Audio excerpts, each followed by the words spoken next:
Hi guys, welcome back to another deep dive into the ancient world. Tonight, we're peeling back the layers of one of history's most fascinating civilizations to explore something that rarely makes it into the history books, the intimate lives of the ancient Egyptians. We're talking about relationships, love, desire, and yes, the physical aspects of life that every human society has dealt with since the beginning of time. But this isn't just about scandal or shock value. What we're really exploring is how a civilization that built pyramids, mastered mathematics, and developed one of the world's first writing systems approached one of the most fundamental aspects of human existence. From the pharaohs in their grand palaces to the farmers along the Nile, from religious rituals to everyday life, we're going to discover that the ancient Egyptians had a surprisingly open, pragmatic, and sometimes startlingly modern attitude toward intimacy and relationships. So, get comfortable, because we're about to journey back over 3,000 years to walk in the sandals of people who lived, loved, and left behind clues about their most private moments, etched in stone, painted on papyrus, and buried in tombs. This is a story about humanity. How the ancient Egyptians celebrated life, navigated relationships, dealt with desire, and understood their own bodies in ways that might surprise you. Okay, friends, before you settle in, if you enjoy this kind of deep dive content, then click the like button and don't forget to subscribe. And yes, leave a comment letting me know where you're watching from and what time it is there. Now dim the lights and turn on the fan, and let's dive into tonight's journey together. Let's begin by setting the scene. Ancient Egypt wasn't a single moment in time, but rather a civilization that lasted for over 3,000 years, from around 3100 BCE to 30 BCE, when Cleopatra's reign ended and Rome took control. That's longer than the entire span of time from the Roman Empire to today.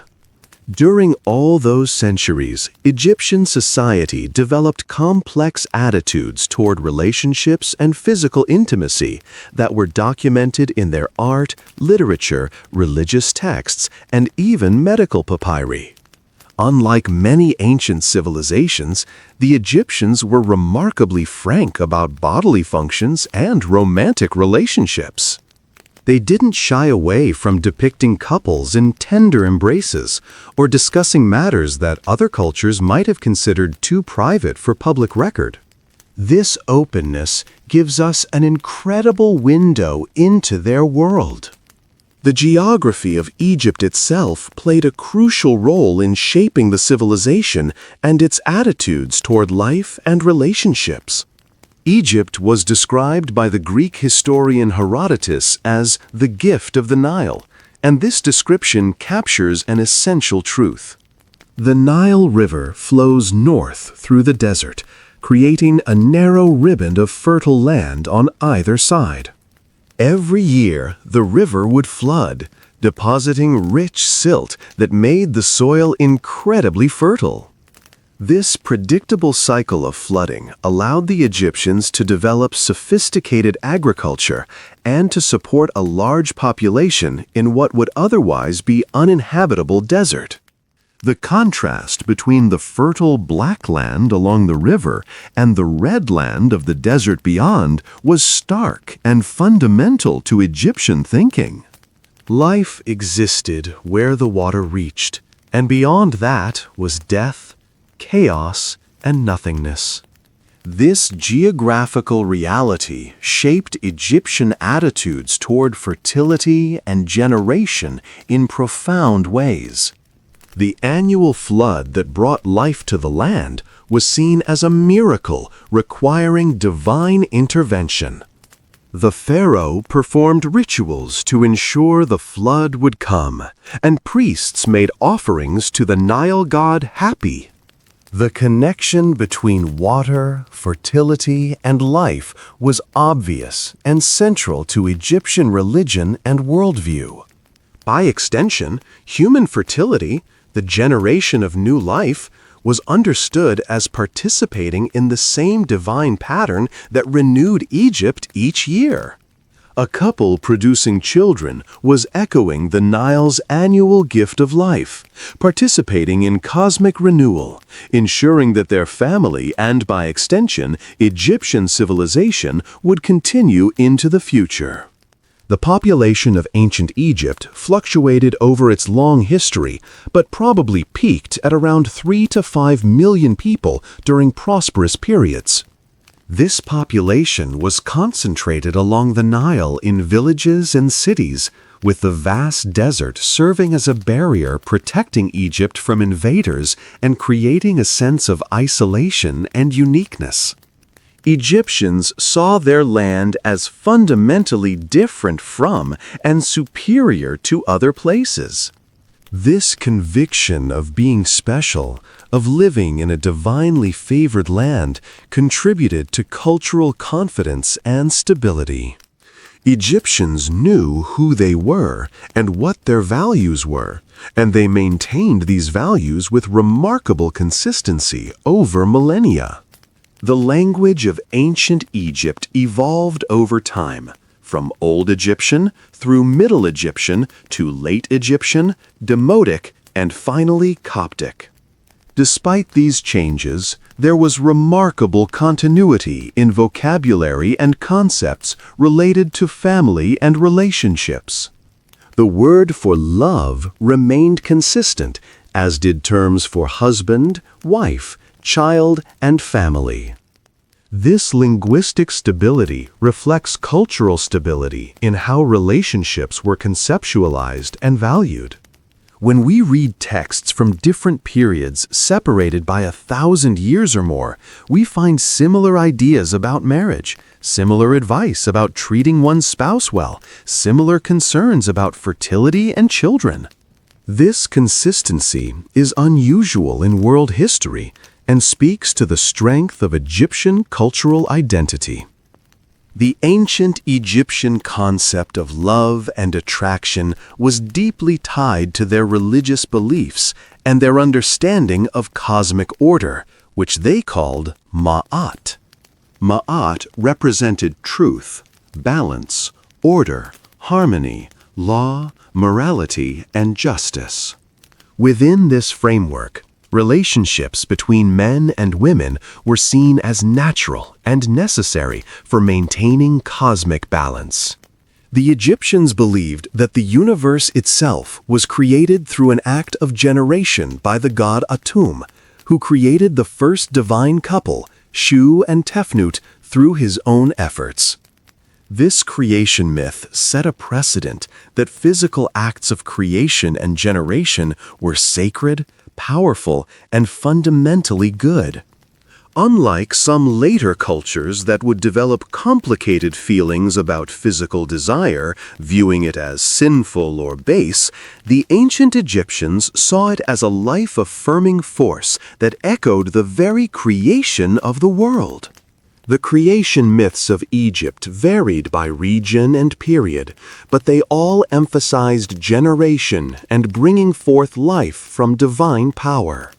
In the Heliopolitan creation myth, centered in the city of Heliopolis, the god Atum emerged from the primordial waters of chaos called Nun. Alone in the void, Atum generated the first divine couple through an act of self-creation.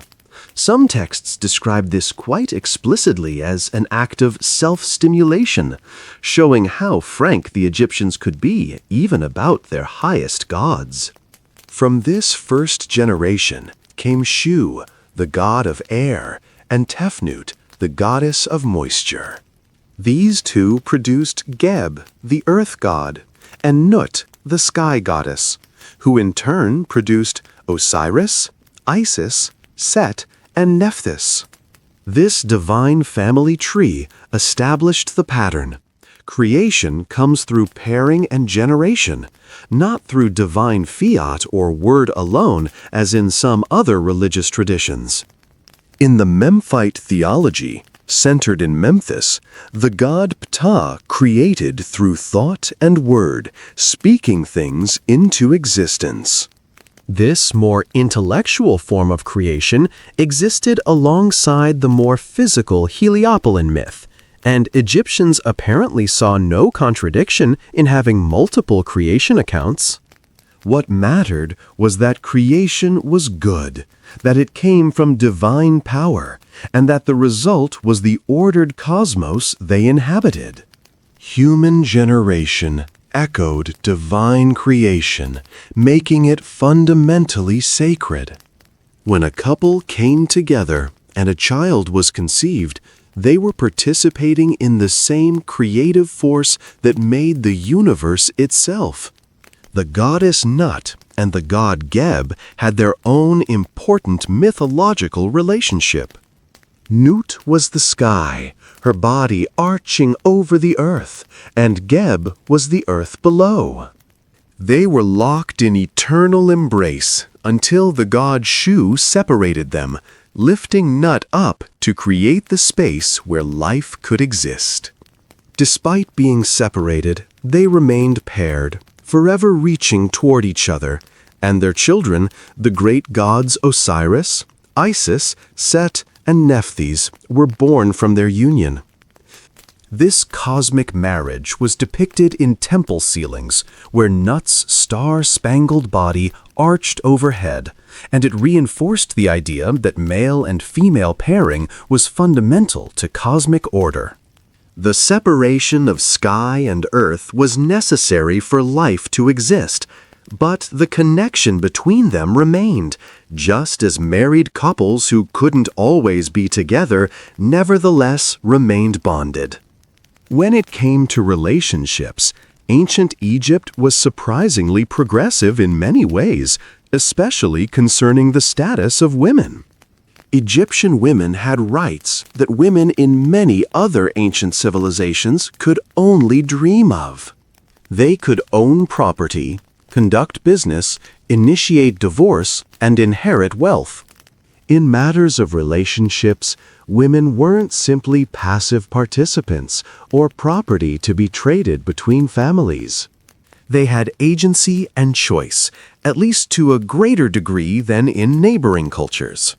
Marriage in ancient Egypt wasn't primarily a religious ceremony, but rather a social and economic contract.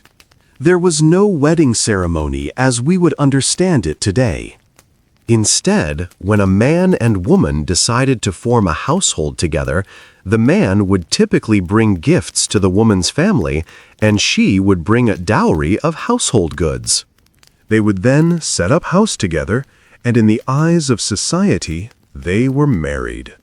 The phrase they used was to found a house, which beautifully captures the practical nature of marriage as the establishment of a new household unit.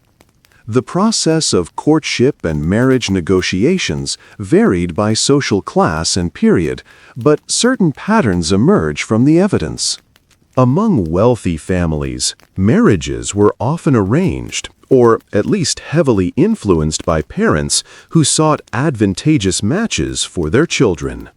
A scribe might seek to marry his daughter to another scribe's son, creating alliances between families and potentially opening opportunities for both families.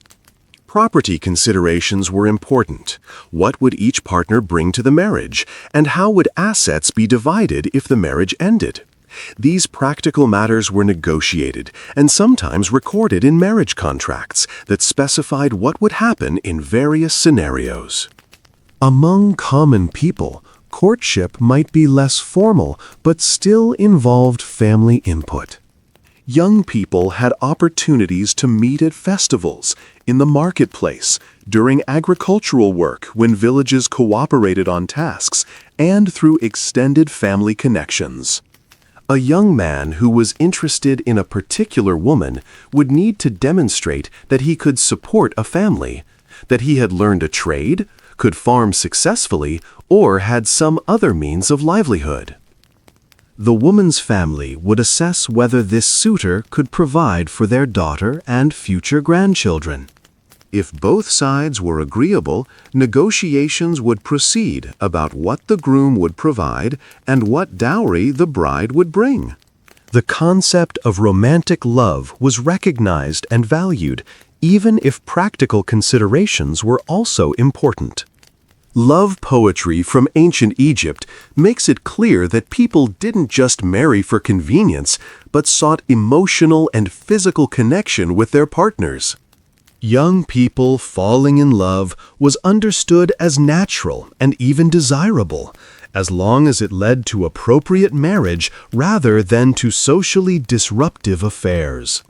Parents probably hoped their children would fall in love with appropriate partners, and when this happened, everyone was happy.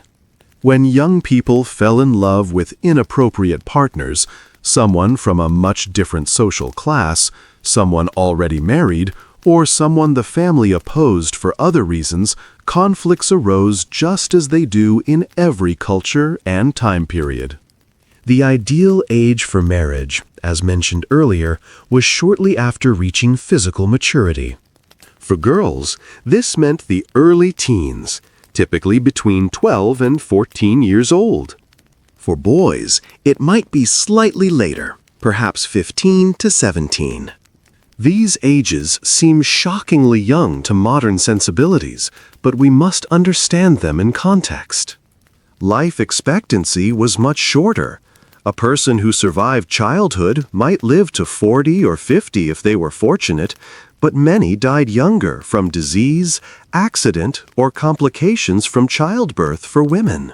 Starting adult life in the early teens meant a person might have 25 or 30 years of productive life ahead. Delaying marriage and childbearing as we do today would have seemed wasteful of precious time. However, we should note that puberty probably occurred somewhat later in ancient Egypt than it does today. Modern children reach puberty earlier due to better nutrition and different environmental factors.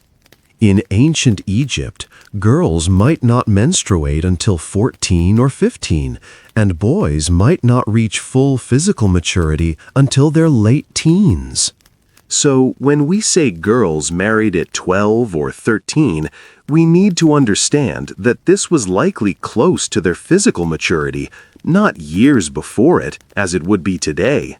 Still, these were very young people taking on adult responsibilities, and their marriages were probably guided by parents and extended family for the first years until they gained experience and confidence. Love poetry from ancient Egypt reveals that romantic love and physical attraction were absolutely valued and celebrated. Some of the most beautiful love poems ever written come from New Kingdom Egypt, around 1300 to 1100 BCE. These poems were written on papyri and ostraca, pottery shards used for everyday writing, and they express longing, desire, and the joy of being with a beloved in language that's surprisingly relatable even today. In these poems, lovers refer to each other as brother and sister, which initially confused scholars until they realized these were terms of endearment, not literal family relationships. The poems describe stolen glances, racing hearts, and the physical beauty of the beloved in terms that range from sweetly romantic to quite sensual. One famous poem describes how the speaker's heart races when they see their beloved, how they can't eat or sleep, and how their body trembles, experiences of infatuation that anyone who's ever been in love would immediately recognize. Let's look more closely at some of these love poems because they give us such intimate access to Egyptian feelings about love and desire. One poem from the Harris Papyrus describes a young person's longing. 7 days since I saw my sister, and sickness has invaded me. My limbs have become heavy, and I am unaware of my own body. If the master physicians come to me, my heart is not comforted by their remedies. The magic practitioners, there is no solution in them. My sister is better than any medical treatment. She is more beneficial than all medicines. Her coming to me is my amulet. When I see her, then I am well. When she opens her eye, my body becomes young again. When she speaks, I become strong. When I embrace her, she drives evil away from me. But she has gone away from me for 7 days. This poem beautifully captures the physical and emotional effects of lovesickness, the listlessness, the inability to focus, the feeling that nothing else matters except seeing the beloved. The comparison to illness and medicine is apt because love does affect us physically and emotionally in ways beyond our control. The poem also shows that the Egyptians understood these effects and could articulate them poetically. The beloved is described as having healing power greater than doctors or magicians, which elevates romantic love to something almost supernatural in its effects. Another collection of poems, known as the Cairo love songs, includes exchanges between lovers describing secret meetings and the joys of being together. In one, a young woman describes crossing the river to meet her lover. I shall go downstream in the ferry by the oarsman's stroke. I shall stand at the prow. I am like a princess. How beautiful is your way to the garden, how pleasant your passage, so they say. I go down to the water with the speed of one in love. My heart beats for him.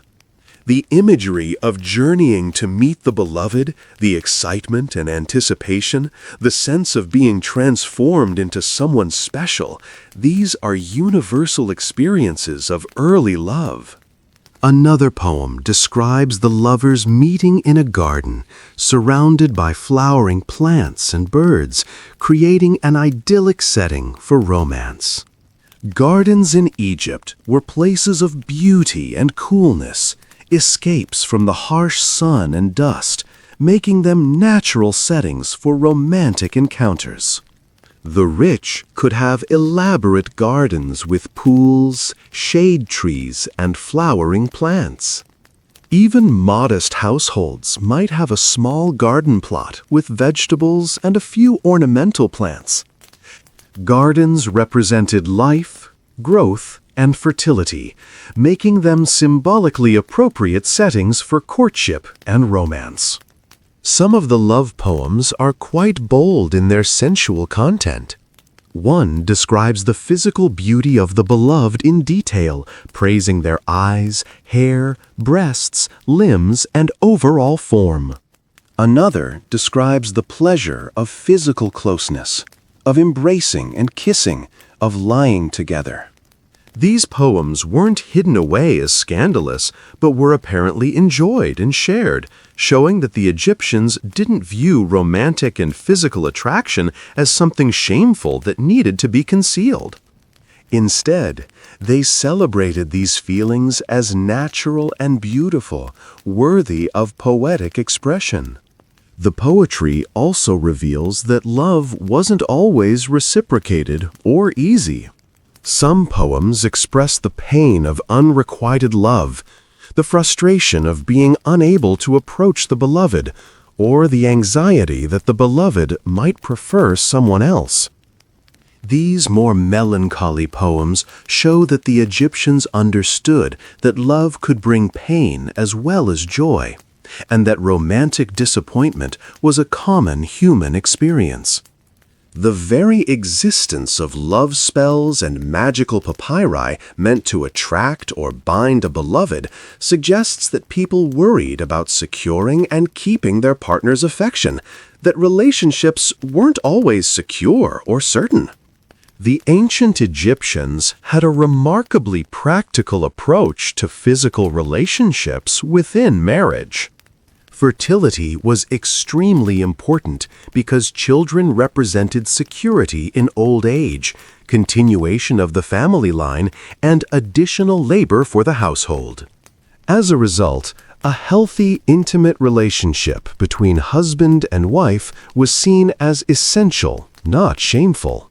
Medical papyri from ancient Egypt include numerous prescriptions and advice related to fertility, conception, and even contraception, which tells us that Egyptians were actively thinking about and managing their reproductive lives. The Kahun Gynecological Papyrus, dating to around 1800 BCE, is the oldest surviving medical text dealing with gynecological issues, and it includes prescriptions for promoting fertility, preventing conception, and diagnosing pregnancy. This level of medical attention to reproductive health indicates that intimate relationships were a topic of serious, practical concern, rather than something hidden away in shame. Physical affection between spouses was openly depicted in Egyptian art. Tomb paintings and sculptures frequently show couples with their arms around each other, women sitting on their husbands' laps, or couples holding hands. In the tomb of Mena, a scribe from the 18th dynasty, there's a beautiful scene showing Mena and his wife seated together, her arm draped affectionately around his shoulders while they watch activities on their estate. In the tomb of Nacht, another scribe, his wife sits beside him at a banquet, wearing an elaborate wig and fine linen dress, their bodies angled toward each other in a posture of intimacy and companionship. These images weren't considered scandalous or inappropriate. They were normal representations of married life. The Egyptians saw nothing wrong with showing that husbands and wives enjoyed each other's company and physical closeness. The artistic conventions for depicting couples reveal interesting insights into how Egyptians viewed marital relationships.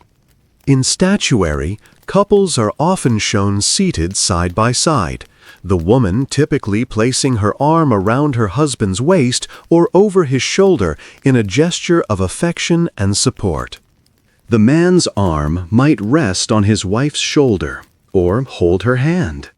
Their faces are serene, idealized, showing them in the prime of life regardless of their actual age at death.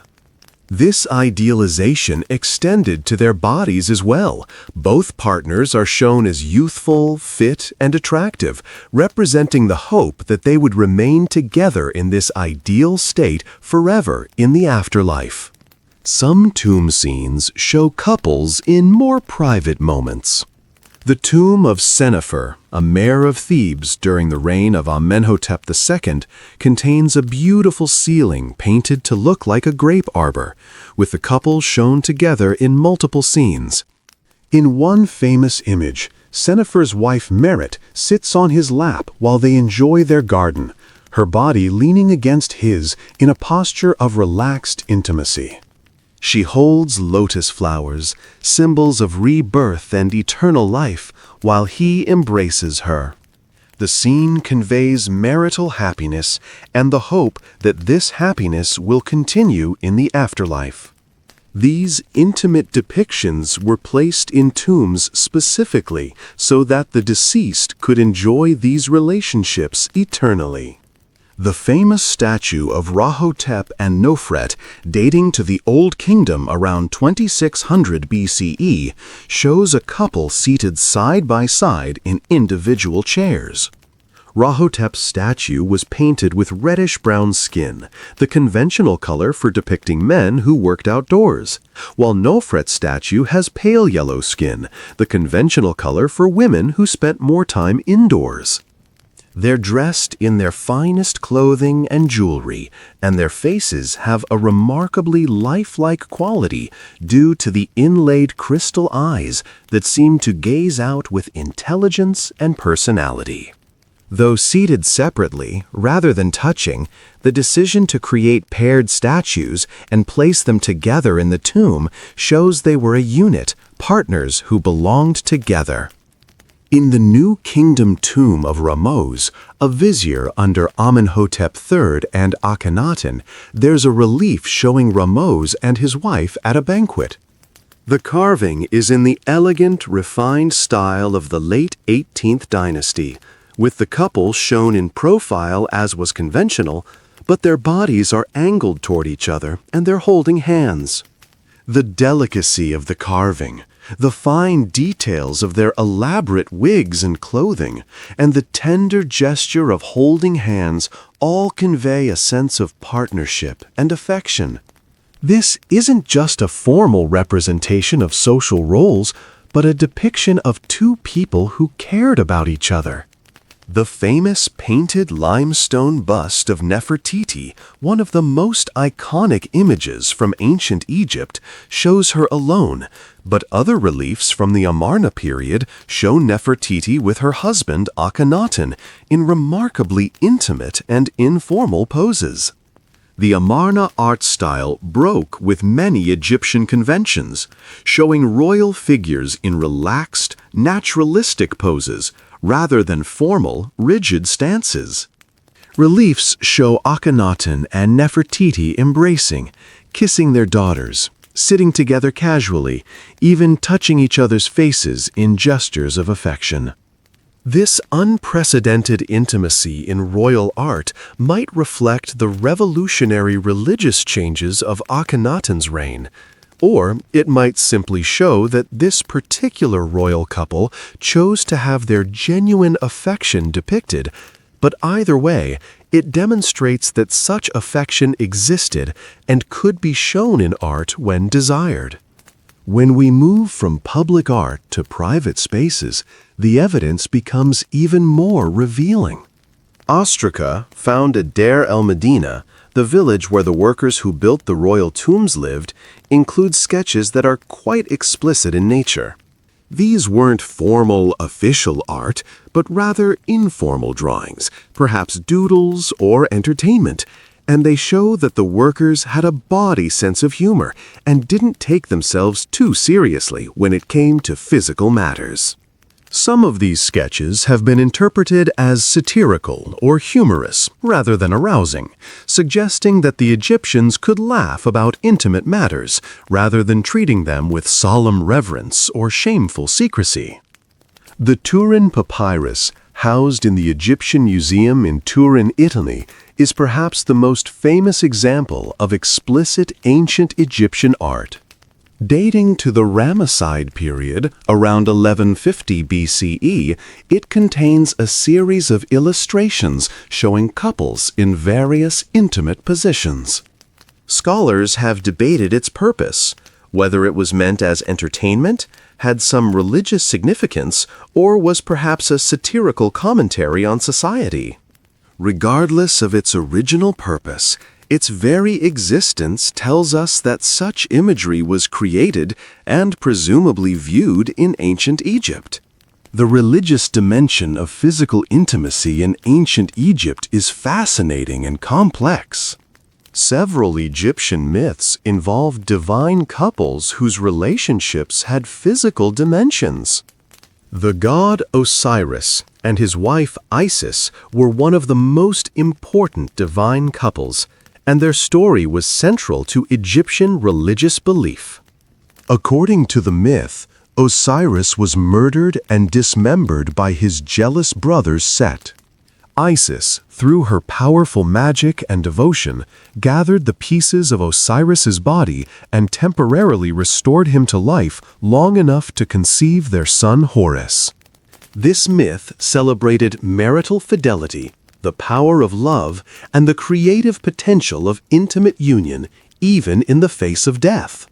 The annual flooding of the Nile, which brought life to Egypt, was sometimes metaphorically linked to this divine union, suggesting that human intimate relationships echoed divine patterns that sustained the universe.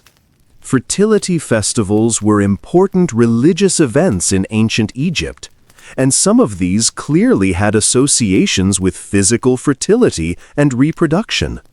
The festival of Opet, celebrated in Thebes, involved a procession of the god Amun from Karnak Temple to Luxor Temple, and it was associated with the king's divine renewal and the fertility of the land. The beautiful reliefs in Luxor Temple depict the divine birth of the pharaoh, showing the god Amun visiting the queen in her chambers. While the imagery is symbolic and decorous, it clearly references the concept of divine conception through an intimate encounter.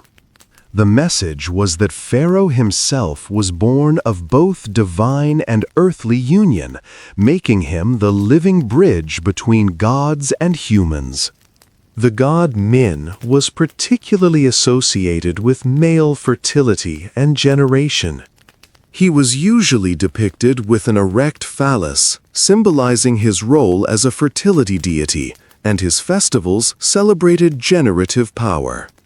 During the harvest season, festivals honoring Min included processions, offerings, and rituals meant to ensure continued fertility of the land and people.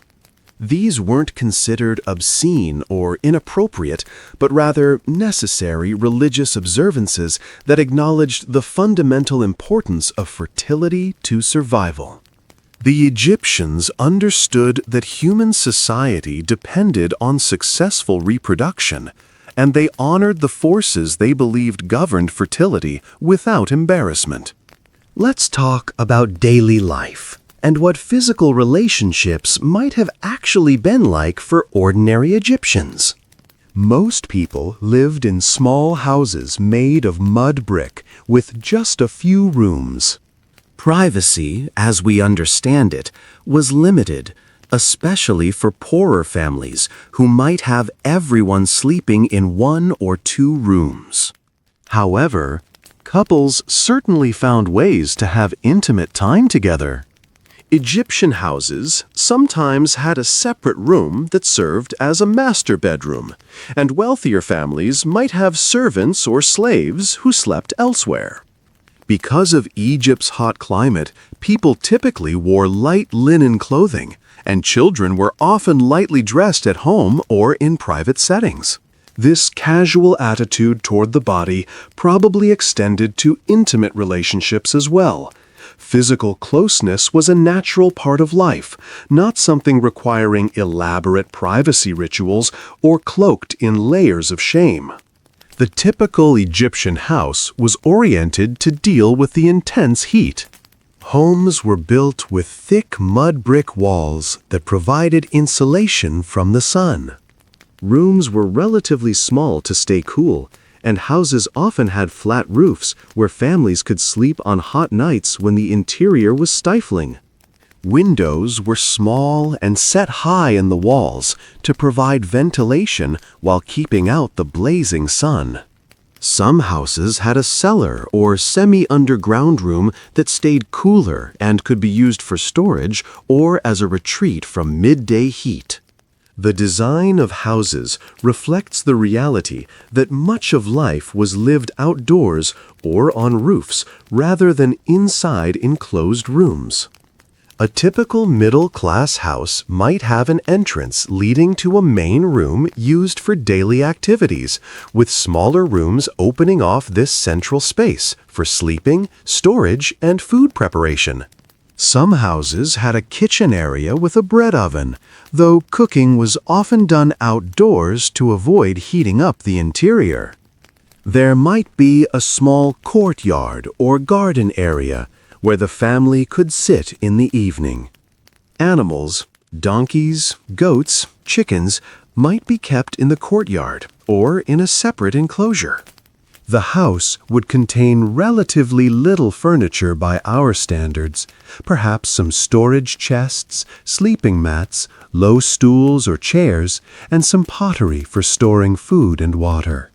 Life was simpler and less cluttered with possessions than we're accustomed to today. In such modest dwellings, a couple's intimate life had to be managed within significant constraints. With children sleeping in the same room or nearby, with walls that might be thin enough to transmit sound, with servants or extended family potentially sharing the home, privacy was limited. Couples probably became intimate late at night when everyone else was asleep, or perhaps during the day when children were out working or playing and other household members were occupied elsewhere. The hot climate meant that bedding was minimal. A reed mat or simple mattress with a headrest rather than a pillow, perhaps a light linen sheet. Clothing for sleep was minimal or non-existent, both because of the heat and because fine linen was valuable and not to be worn unnecessarily. The physical environment shaped intimate relationships in other ways too. The necessity of bathing regularly meant that both partners were accustomed to seeing each other's bodies and helping each other with grooming. Water had to be carried from the Nile or from wells, heated if desired, and used efficiently. Bathing might be done in the river, in a designated washing area, or in the home using a basin. The act of helping one's partner wash, of anointing them with oil after bathing, of combing and styling their hair, these were intimate, tender acts that built physical familiarity and affection. In a culture where everyone worked hard physically, helping one's partner wash away the dust and sweat of the day would have been an act of care and love. The lack of artificial light after sunset meant that people lived according to natural rhythms, sleeping when it got dark and rising at dawn. This affected when couples could be intimate, perhaps in the darkness of night when everyone slept, or in the dimness of early morning before the household awoke, or during a midday break when the heat was too intense for work. Oil lamps provided some light, but were expensive to burn continuously, so most families used them sparingly. Moonlight might stream through small windows or from a roof terrace, providing just enough illumination to see by. The darkness created natural privacy and perhaps added an element of mystery and sensory focus to intimate encounters. Hygiene was important to the ancient Egyptians, and both men and women took care of their appearance. They bathed regularly, used scented oils to protect their skin from the harsh sun and dry air, and applied kohl around their eyes, both for beauty and to reduce glare from the sun. Women used various cosmetics, including red ochre for coloring lips and cheeks.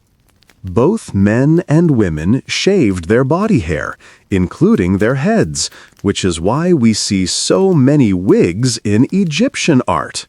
They wore elaborate wigs for formal occasions, but might go bald in the privacy of their homes.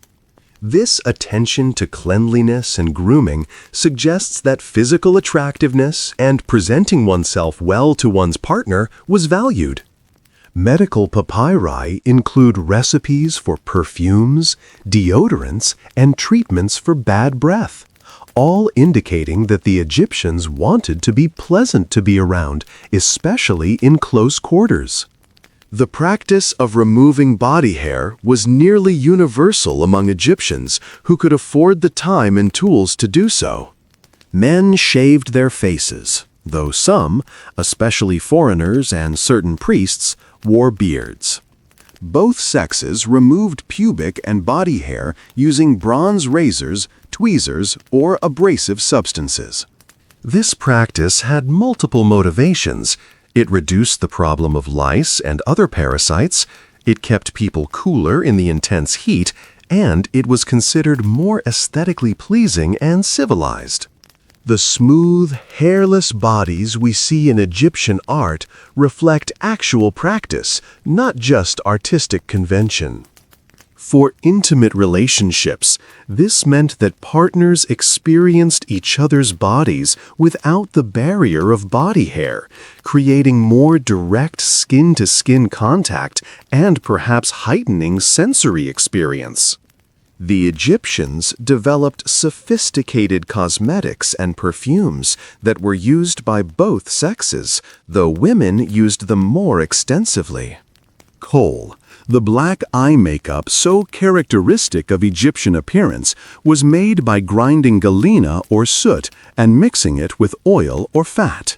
It was applied with a small stick around the eyes to create the distinctive lined and extended eye shape we see in art. Besides its aesthetic appeal, kohl had practical benefits. It reduced sun glare, helped prevent eye infections due to antibacterial properties in some formulations, and protected the delicate skin around the eyes. The dramatic eye makeup made eyes appear larger and more expressive, and it was considered attractive on both men and women. The dramatic eye makeup made eyes appear larger and more expressive, and it was considered attractive on both men and women. Red ochre, a naturally occurring iron oxide, was ground and mixed with fat or oil to create a red pigment used on lips and cheeks. This gave a healthy, youthful glow and enhanced facial features. Some women also used henna to dye their nails, palms, and soles of feet in decorative patterns. Green eyeshadow, made from malachite, was popular in some periods, creating a colorful and dramatic look. These cosmetics weren't just for special occasions. Evidence suggests that people wore at least basic cosmetics daily, considering it part of proper grooming rather than optional decoration. Perfumes and scented oils were highly prized. The most precious scents were made from imported materials like frankincense, myrrh, and various resins and aromatics from distant lands. The Egyptians developed sophisticated techniques for extracting and preserving scents, typically by macerating flowers, herbs, or resins in oil or fat. The resulting scented unguents would be stored in beautiful jars and applied to the body and hair. At banquets and celebrations, servants might place cones of scented wax or fat on guests' wigs. As the evening progressed and body heat melted these cones, the scented oils would run down over the wig and skin, releasing perfume. This practice is shown in many tomb paintings depicting feasts and celebrations. Oral hygiene was a concern for Egyptians, as evidenced by recipes for tooth powders and breath fresheners in medical papyri. The Egyptian diet, heavily based on bread made from stone-ground grain, was extremely abrasive and wore down teeth, leading to dental problems that were common even among young adults. Toothache, abscesses, and tooth loss would have been painful and potentially embarrassing, especially in intimate situations. Various remedies were tried, including tooth powders made from ground pumice, natron, and aromatic herbs. Chewing on aromatic sticks or using mouth rinses helped freshen breath. The attention given to preventing bad breath suggests that Egyptians were well aware that getting close to someone with bad breath was unpleasant, and they tried to avoid inflicting this on their partners. Hair care was elaborate for those who could afford it. Natural hair was generally kept short or shaved because of the heat and the problem of lice, but wigs allowed for elaborate hairstyles without the maintenance challenges of long natural hair. Wigs were made from human hair, plant fibers, or a combination, and they varied in quality from simple, everyday wigs to elaborate pieces for special occasions.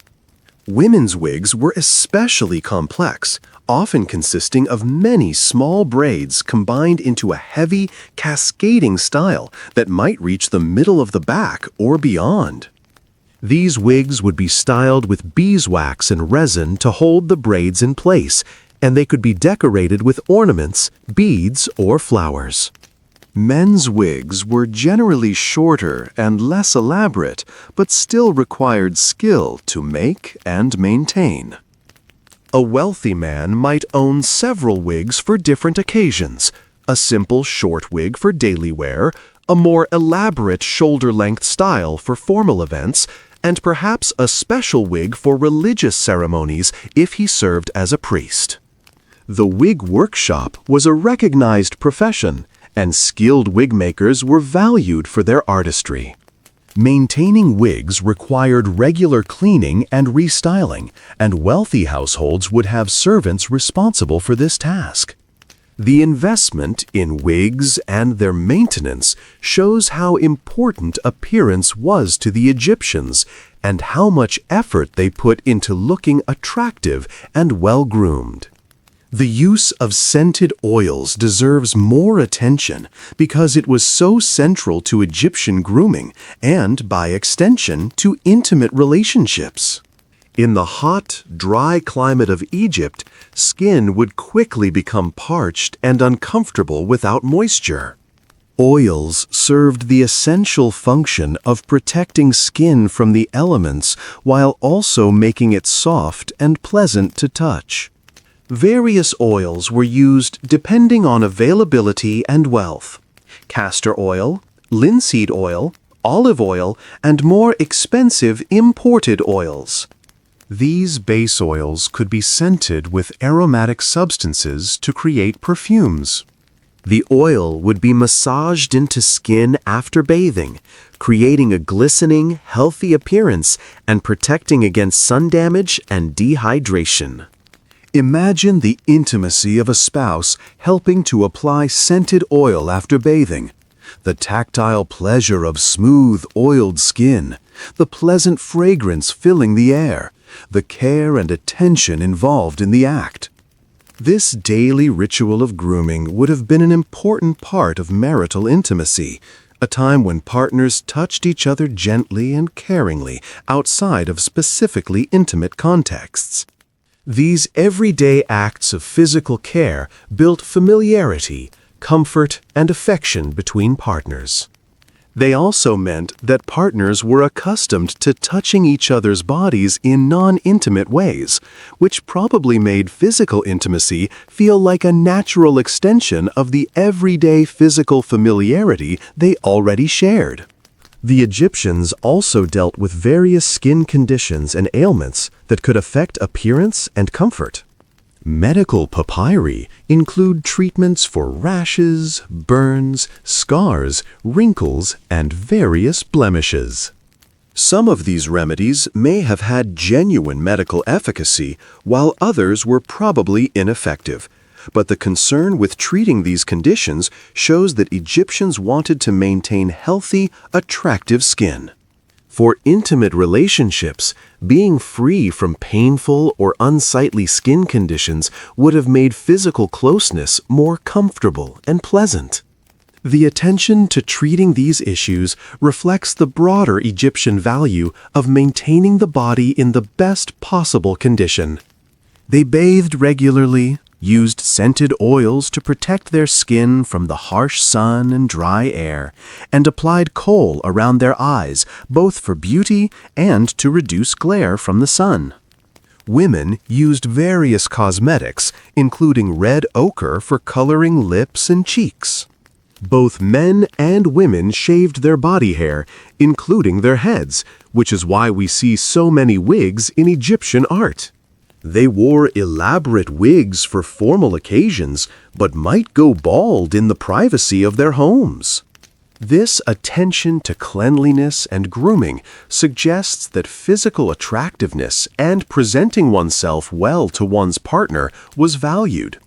Medical papyri include recipes for perfumes, deodorants, and treatments for bad breath, all indicating that the Egyptians wanted to be pleasant to be around, especially in close quarters. The concept of beauty in ancient Egypt emphasized youth, fitness, and fertility. In ancient Egyptian culture, the ideal image of a woman emphasized a graceful figure that symbolized both beauty and the ability to nurture future generations. Men were typically depicted as fit and muscular, with broad shoulders and narrow waists. These ideals are visible in countless statues and paintings, though we must remember that art showed idealized forms rather than realistic portraits of how most people actually looked. Still, the consistent emphasis on physical beauty in art suggests that physical attraction was an acknowledged factor in relationships. Love poems frequently describe the physical beauty of the beloved, praising their eyes, hair, limbs, and overall form in language that celebrates the body as something wonderful and desirable. The idealized bodies in Egyptian art were always shown in the prime of life, regardless of the actual age of the person depicted. Even elderly officials who commissioned statues of themselves would be shown with the firm, athletic bodies of young adults. This wasn't dishonesty, but reflected Egyptian beliefs about the afterlife. The deceased hoped to spend eternity in their ideal form, forever young and healthy. Women in art have slim waists, high firm breasts, and smoothly rounded limbs. Men have broad shoulders, muscular chests, and strong legs. Both sexes are shown with perfect posture, standing or sitting with dignity and grace. However, there are exceptions to these idealized depictions that give us glimpses of how real people looked. In the village of Deir el-Medina, we find more realistic art showing people with pot-bellies, sagging breasts, wrinkles, and other signs of aging and ordinary bodies. The famous sculptor's workshop in Amarna, where the bust of Nefertiti was found, also contained plaster masks made from living faces, showing realistic features including asymmetries, wrinkles, and imperfections. These realistic depictions remind us that while the ideal was youthful perfection, real Egyptians had ordinary human bodies that aged, gained weight, developed wrinkles, and showed the effects of hard physical labor and childbearing. The emphasis on youth and beauty in the ideal didn't mean that older people or those who didn't meet these standards were rejected or unable to find partners. Most marriages lasted until one partner died, meaning that couples aged together and presumably maintained their bonds even as their bodies changed. Older people were respected for their wisdom and experience, and older couples who had successfully navigated decades of marriage together would have been admired for their achievement, even if they no longer possessed youthful beauty.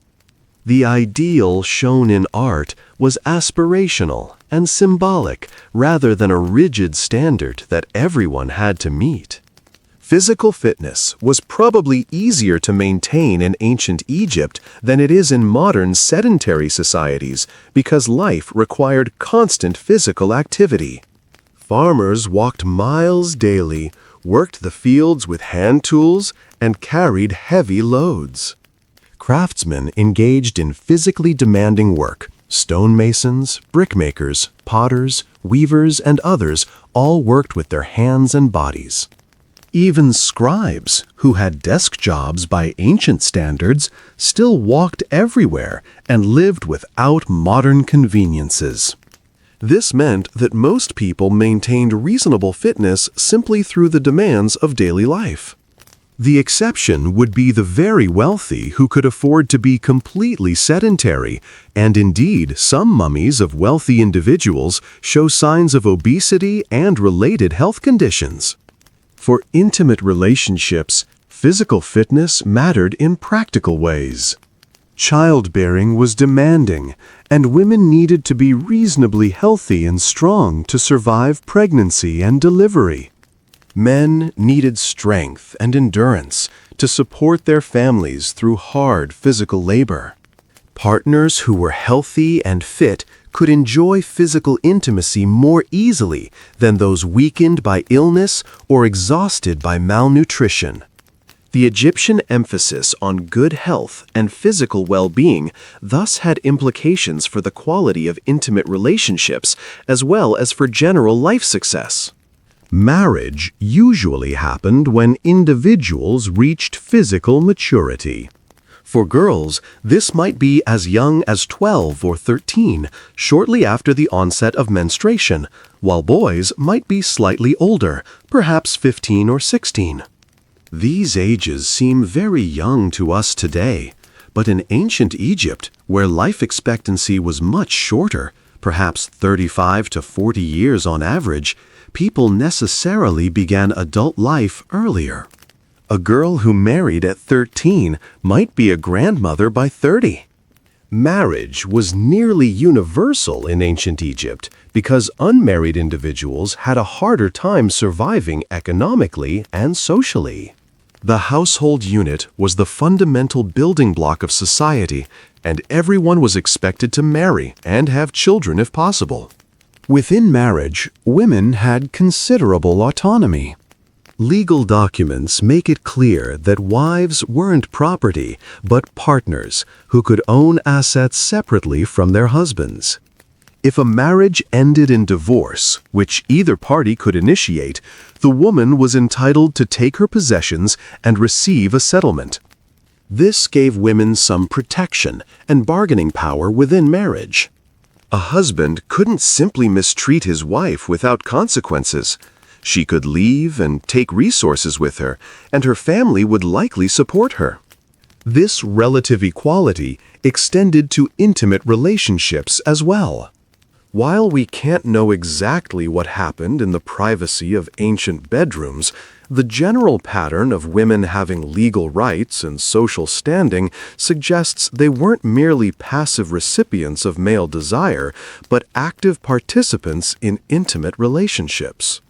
Adultery was taken seriously in ancient Egypt, particularly for women, though the evidence suggests men faced consequences too. Adultery disrupted the social order and created questions about paternity, which mattered enormously in a society where inheritance and family lineage were crucial.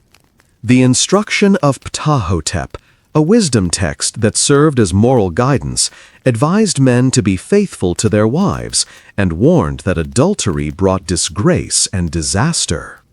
Another wisdom text warned that a man who committed adultery with another man's wife would lose everything and possibly his life if caught.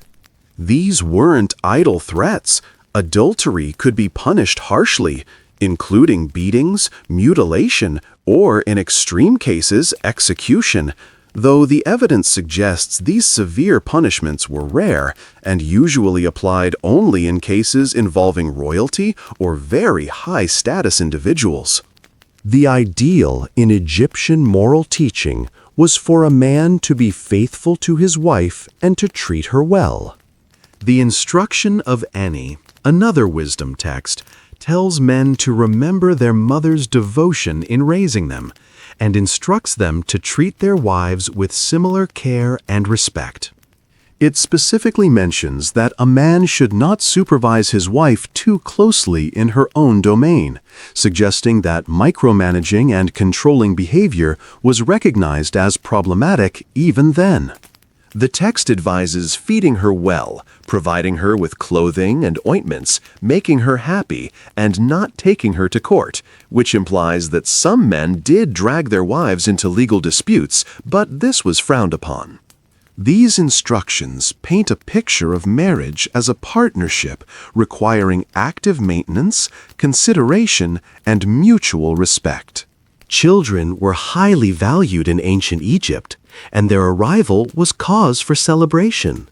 Numerous amulets and spells were designed to protect women during pregnancy and childbirth, which was dangerous in the ancient world. Infant and maternal mortality were high, and the Egyptians used every tool at their disposal, medical, magical, and religious, to ensure safe delivery. Once born, Children were cherished, as we can see from the numerous inscriptions where parents express love for their children and grief when children died young. This emphasis on children made the intimate relationship between husband and wife important for reasons beyond personal pleasure. It was the means by which families continued and society perpetuated itself. The desire for children was so strong that infertility was a source of great distress. Medical papyri contain numerous remedies for infertility, showing that couples who couldn't conceive sought help from physicians and magicians. Some treatments had a rational basis, prescriptions that might have improved general health and thus fertility. Others were purely magical, involving amulets, spells, and rituals meant to invoke divine assistance. Women suffering from infertility might make pilgrimages to temples, pray to fertility deities, or seek help from wise women who specialized in such matters. The anxiety around infertility reflects how central childbearing was to the purpose of marriage and to a woman's identity and security. Pregnancy, when it occurred, was carefully monitored and protected. Pregnant women wore special amulets showing protective deities like Taweret and Bes. They might abstain from certain foods or activities thought to endanger the pregnancy. As the due date approached, preparations would be made, gathering supplies for the birth, arranging for experienced women to assist, and preparing a birthing area. In wealthier households, a special birthing room might be set aside and decorated with images of protective deities. In poorer homes, a corner of the main room would be designated for the birth. Labor and delivery took place, attended by midwives and female relatives. Men were generally excluded from the birthing room. This was women's work and women's space. The laboring woman would squat or kneel on special birthing bricks, using gravity to assist the delivery. The midwife would support her, offer encouragement, massage her belly to help the baby descend, and be ready to catch the baby when it emerged. Spells would be recited and amulets touched to the woman's body for protection and to ease the pain. Herbs might be given that were thought to speed labor. The attendants would do everything they could, but ultimately the outcome was in the hands of fate and the gods. When a baby was successfully delivered, there was great relief and joy. The umbilical cord would be cut and tied, the baby cleaned and examined. The mother would be cleaned up and given food and drink. If all went well, mother and baby would rest while female relatives handled announcing the birth and beginning the celebrations. However, the first days and weeks of a baby's life were precarious. Many babies died in the first days from complications, infection, or problems that couldn't be treated with ancient medicine. Mothers could die from hemorrhage, infection, or other complications of childbirth. These dangers meant that every successful birth was a genuine miracle, a triumph of life over the ever-present threat of death. Naming the baby was significant, and names were chosen with care. Some names honored gods. Amenhotep meant Amun is satisfied. Ramesses meant Ra has fashioned him. Isis-Nofret meant Isis is beautiful. Other names expressed parents' hopes or described the child. Neferu meant beautiful is Ra. Nefertari meant beautiful companion. Some names were simpler, Kia, Tuya, Bek, and their meanings are sometimes unclear to us today. Whatever the name chosen, it would be the child's identity for life, connecting them to family, gods, and community. The power of names in Egyptian thought meant that choosing well was important. The name would shape the child's destiny and afterlife fate. Infants were nursed by their mothers, or by wet nurses if the mother couldn't nurse, or if the family could afford to hire someone. Nursing typically continued for 3 years, which had the side effect of suppressing the mother's fertility and spacing births naturally.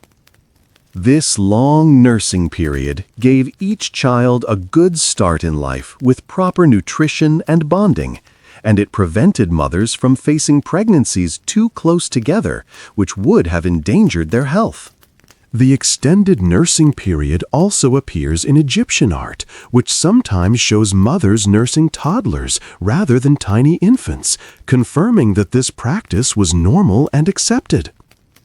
Contraception is one of the most interesting topics when we look at ancient Egyptian intimate life. The Kahun gynecological papyrus and the Ebers papyrus both include prescriptions meant to prevent pregnancy, indicating that Egyptians didn't just accept whatever number of children resulted from intimate relations, but actively tried to manage reproduction. Some contraceptive recipes sound peculiar to modern ears. One involved crocodile dung mixed with sour milk, which was formed into a pessary and inserted vaginally. While this sounds bizarre, there may have been some logic to it. Crocodile dung is alkaline, which could theoretically have created an environment hostile to conception, and the paste would have formed a physical barrier. Whether these methods actually worked is debatable, but the fact that they existed shows intentionality about family planning. Other contraceptive methods mentioned in the medical papyri included various substances inserted vaginally to block conception, including honey, matron, and lint. Again, honey is acidic and sticky, so it might have served as both a spermicide and barrier. The fact that multiple contraceptive recipes were recorded suggests that Egyptians experimented with different methods and shared information about what seemed to work. This pragmatic approach to preventing pregnancy stands in stark contrast to cultures that viewed any interference with conception as immoral. The Egyptians apparently saw nothing wrong with limiting family size or spacing births if a couple chose to do so. There were also methods for enhancing fertility when couples wanted to conceive. These included various potions, prayers, and rituals. One interesting prescription involved having a woman sit over a mixture of herbs and beer that was heated. The steam presumably meant to enter her body and promote fertility. Amulets depicting fertility gods, particularly the god Bes, were popular protective charms for women who were pregnant or trying to conceive. Bes was a dwarf deity associated with childbirth and the protection of children, and his image was thought to ward off evil spirits that might harm mother or child. These practices show that fertility was understood as something that could be influenced, and couples actively sought to control their reproductive lives. The topic of pleasure in intimate relationships is harder to document directly, but there are hints that the ancient Egyptians recognized and valued mutual enjoyment. Some love poems include references to physical pleasure and satisfaction. Medical texts sometimes discuss conditions that might interfere with intimate relations and offer remedies, suggesting that a healthy, intimate life was considered important for well-being. The ancient Egyptians developed sophisticated knowledge of human anatomy through their mummification practices, and this knowledge extended to understanding reproductive organs and their functions, even if their understanding was limited compared to modern medicine. Let's talk about polygamy, which existed but was much less common than monogamy in ancient Egypt. The pharaoh traditionally had multiple wives, often marrying foreign princesses for diplomatic reasons in addition to his primary queen. However, the primary wife, the great royal wife, held a special position, and her children usually had the primary claim to succession. Among common people, monogamy was the overwhelming norm, probably for simple economic reasons. Supporting multiple wives and their children required substantial resources that most men didn't have. When men did take additional wives, it was often late in life if their first wife had died or proven unable to have children, and the secondary wife might be of lower status than the first. The role of concubines is attested in ancient Egypt, particularly in royal and wealthy households. Concubines were women who had relationships with a man but weren't formal wives. Their status was lower than wives, though their children might be recognized and provided for depending on the circumstances. The harem system existed in the royal palace, where the pharaoh housed his various wives and concubines along with their servants and children. However, the Egyptian harem wasn't quite like later Islamic harems. Women in the Egyptian royal harem had considerable freedom, could own property, conduct business, and even hold religious titles. Some harem conspiracies are documented where women plotted to put their sons on the throne, showing that these women weren't powerless prisoners but political actors with their own ambitions. Divorce was possible and relatively straightforward in ancient Egypt, though it certainly had social and economic consequences. Either party could initiate divorce. If a woman wanted to divorce her husband, she could simply leave and take her possessions, though there would be negotiations about settlements and arrangements for any children. If a man wanted to divorce his wife, he had to provide her with a financial settlement unless she had committed some serious offense like adultery. These settlements could be substantial, serving as a disincentive to casual divorce and providing women with some economic security. Children typically stayed with their mother after divorce unless she couldn't support them, again showing that women weren't simply discarded but had rights and protections. Remarriage after divorce or widowhood was common and accepted for both men and women. This makes sense given the practical importance of forming household units. A divorced or widowed woman with children might quickly remarry for economic security and help raising her children. A divorced or widowed man would need someone to run his household. There's no evidence that divorced or widowed people faced social stigma that prevented them from remarrying, though a woman's reputation mattered. If she had left her husband for another man, this might affect how she was viewed by potential future partners. The question of same-gender relationships in ancient Egypt is difficult to answer definitively because explicit evidence is limited and interpretation is contested. There are a few texts that mention same-gender encounters, usually in negative terms, suggesting such behavior was not considered ideal or moral. However, other scholars have interpreted certain friendships depicted in tombs as possibly indicating same-gender partnerships, though this is speculative and hotly debated. What we can say is that if same-gender relationships existed, they certainly weren't openly celebrated or depicted in the way that heterosexual relationships were. The overwhelming focus in Egyptian art, literature, and religion was on relationships between men and women, presumably because these relationships produced children and continued families. One interesting story that sometimes gets discussed in this context is the myth of Horus and Set, which includes an episode where Set attempts to establish dominance over Horus through an act of violation. Horus's mother Isis tricks Set, and eventually Horus is vindicated. This myth has been interpreted in various ways, but it seems to use intimate acts as metaphors for power, dominance, and legitimacy rather than as references to actual relationship practices.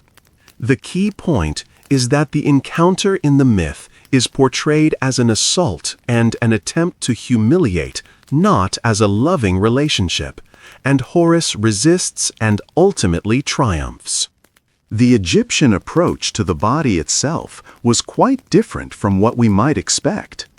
Nakedness wasn't inherently shameful, especially for children who commonly went without clothing, and for workers in hot conditions who might work wearing only a loincloth or even nothing at all.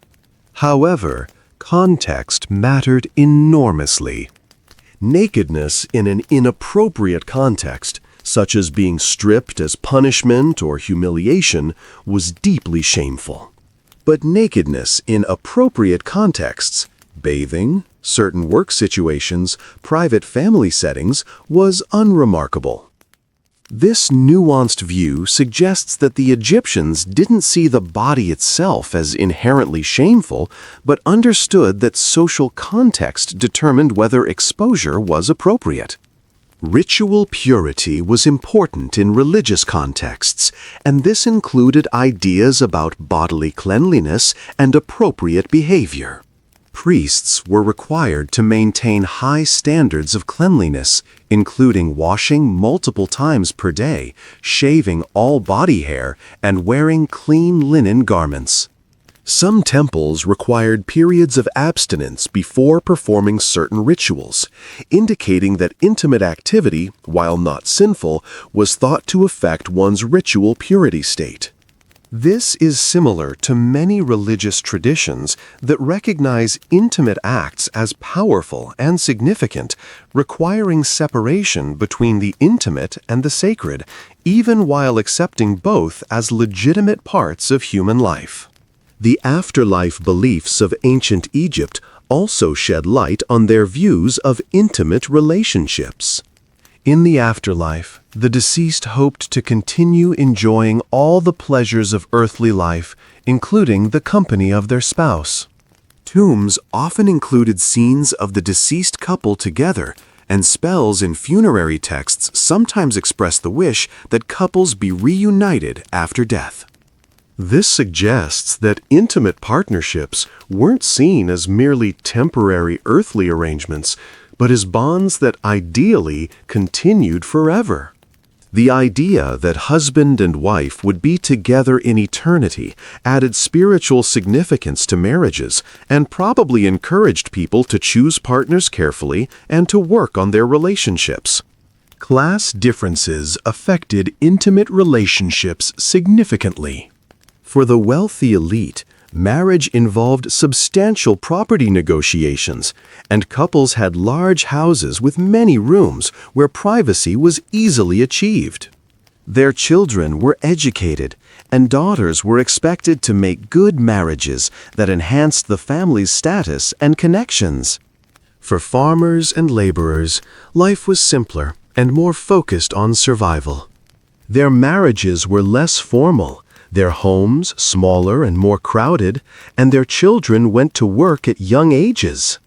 However, the basic pattern of forming monogamous partnerships seems to have been consistent across social classes. Even slaves, when they partnered, formed recognized relationships that had some social standing, though slaves obviously had far fewer rights and choices than free people. Women's work in ancient Egypt was primarily domestic for most social classes, though women could engage in business, serve as priestesses, weave professionally, serve as musicians and dancers, or work in other occupations. Despite having domestic responsibilities, women weren't shut away from society. They went to markets, attended festivals, visited neighbors, and participated in community life. This social freedom meant that young people had opportunities to meet and potentially choose partners based on attraction rather than marriages being purely arranged by families. While families certainly had input and might even arrange marriages, especially among the elite, the love poetry we have suggests that personal attraction and choice played a role too. Wisdom literature, the various instructions and teachings, has a lot to say about maintaining harmonious relationships. They counsel men to be providers and protectors while treating their wives with respect and affection. They warn against chasing after other women, as this brings shame and destroys households. They advise establishing a home while young, taking care of one's wife, and ensuring she has what she needs. The tone of this advice is practical and grounded. Marriage is presented as something that requires work and wisdom to maintain, not as automatic or easy. This realistic assessment probably helped couples understand that difficulties in relationships were normal and required active effort to overcome. The medical understanding of intimate relationships in ancient Egypt was a mixture of accurate observation and misconceptions.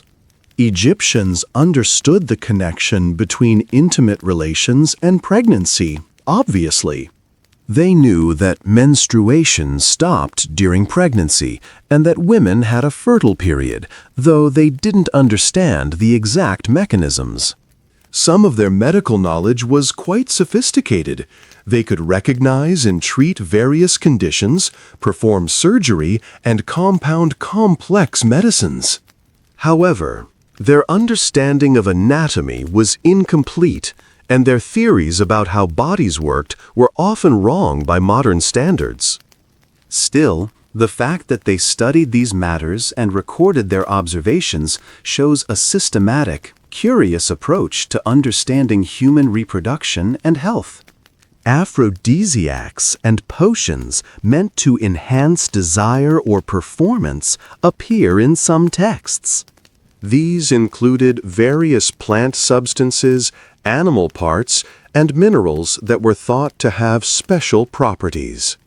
Whether any of these actually worked is questionable, but their existence tells us that people did sometimes worry about performance or loss of desire and sought remedies. The Egyptians lived in a hot, demanding environment where hard physical labor was the norm for most people, and fatigue might well have affected intimate relationships. Looking for ways to maintain vitality and desire would have been natural. The position of women in ancient Egypt compared favorably to women's positions in many other ancient societies. In Mesopotamia, women were much more restricted and controlled by male relatives. In classical Greece, respectable women were largely confined to women's quarters in the home and had little public life. In ancient Egypt, women had legal rights, could appear in court, own property independently, and had significant autonomy. This relatively high status for women likely meant that marriages were more equal partnerships, and that women's desires and consent mattered more than in cultures where women had less power. A woman who could divorce her husband and take her property with her had leverage that a woman with no rights lacked.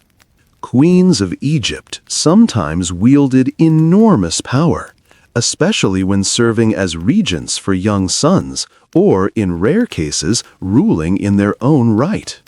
Hatshepsut famously ruled as pharaoh for about 20 years during the 18th dynasty, and she was depicted in male regalia with a false beard to emphasize her pharaonic role. Nefertiti, wife of Akhenaten, was depicted as nearly equal to her husband in size and importance, and she may have ruled briefly after his death. Cleopatra VII, the last pharaoh, was famous for her intelligence, political skill, and relationships with Julius Caesar and Mark Antony. These powerful women remind us that Egyptian society, while certainly patriarchal, wasn't rigidly so, and exceptional women could achieve power and influence that would have been impossible in many other ancient cultures. Hatshepsut's reign is particularly instructive for understanding women's potential in Egypt. She began as regent for her young stepson Thutmose III, but eventually declared herself pharaoh and ruled for approximately 2 decades. She undertook ambitious building projects, including her magnificent mortuary temple at Deir el-Bahri. She sent trading expeditions to Punt, bringing back precious goods. She maintained Egypt's borders and prosperity. In representations, she was shown wearing the traditional regalia of Pharaoh, including the false beard, though inscriptions sometimes referred to her with feminine grammatical forms, creating an interesting mix of masculine role and feminine identity. After her death, Thutmose III eventually had many of her images defaced, perhaps to strengthen his own legitimacy by erasing the memory of her reign. But he waited many years to do this, suggesting complex political motivations rather than simple misogyny. Nefertiti's power during the Amarna period was unprecedented for a queen. She was shown in reliefs performing rituals that were normally the pharaoh's exclusive prerogative, such as smiting Egypt's enemies. She appeared alongside Akhenaten in nearly equal size, which was a radical departure from convention, where the queen was typically shown much smaller than the king. Some scholars believe she may have ruled jointly with Akhenaten or succeeded him briefly under the name Nefer-Neferuaten. Her influence over religious policy and state affairs was clearly substantial, and she wasn't simply a decorative consort, but an active partner in Akhenaten's revolutionary changes to Egyptian religion and society. Cleopatra VII, though ruling in the Ptolemaic period when Egypt was heavily influenced by Greek culture, still represents the potential for female power in Egypt. She was highly educated, speaking multiple languages, including Egyptian, which many of her Greek Ptolemaic predecessors hadn't bothered to learn.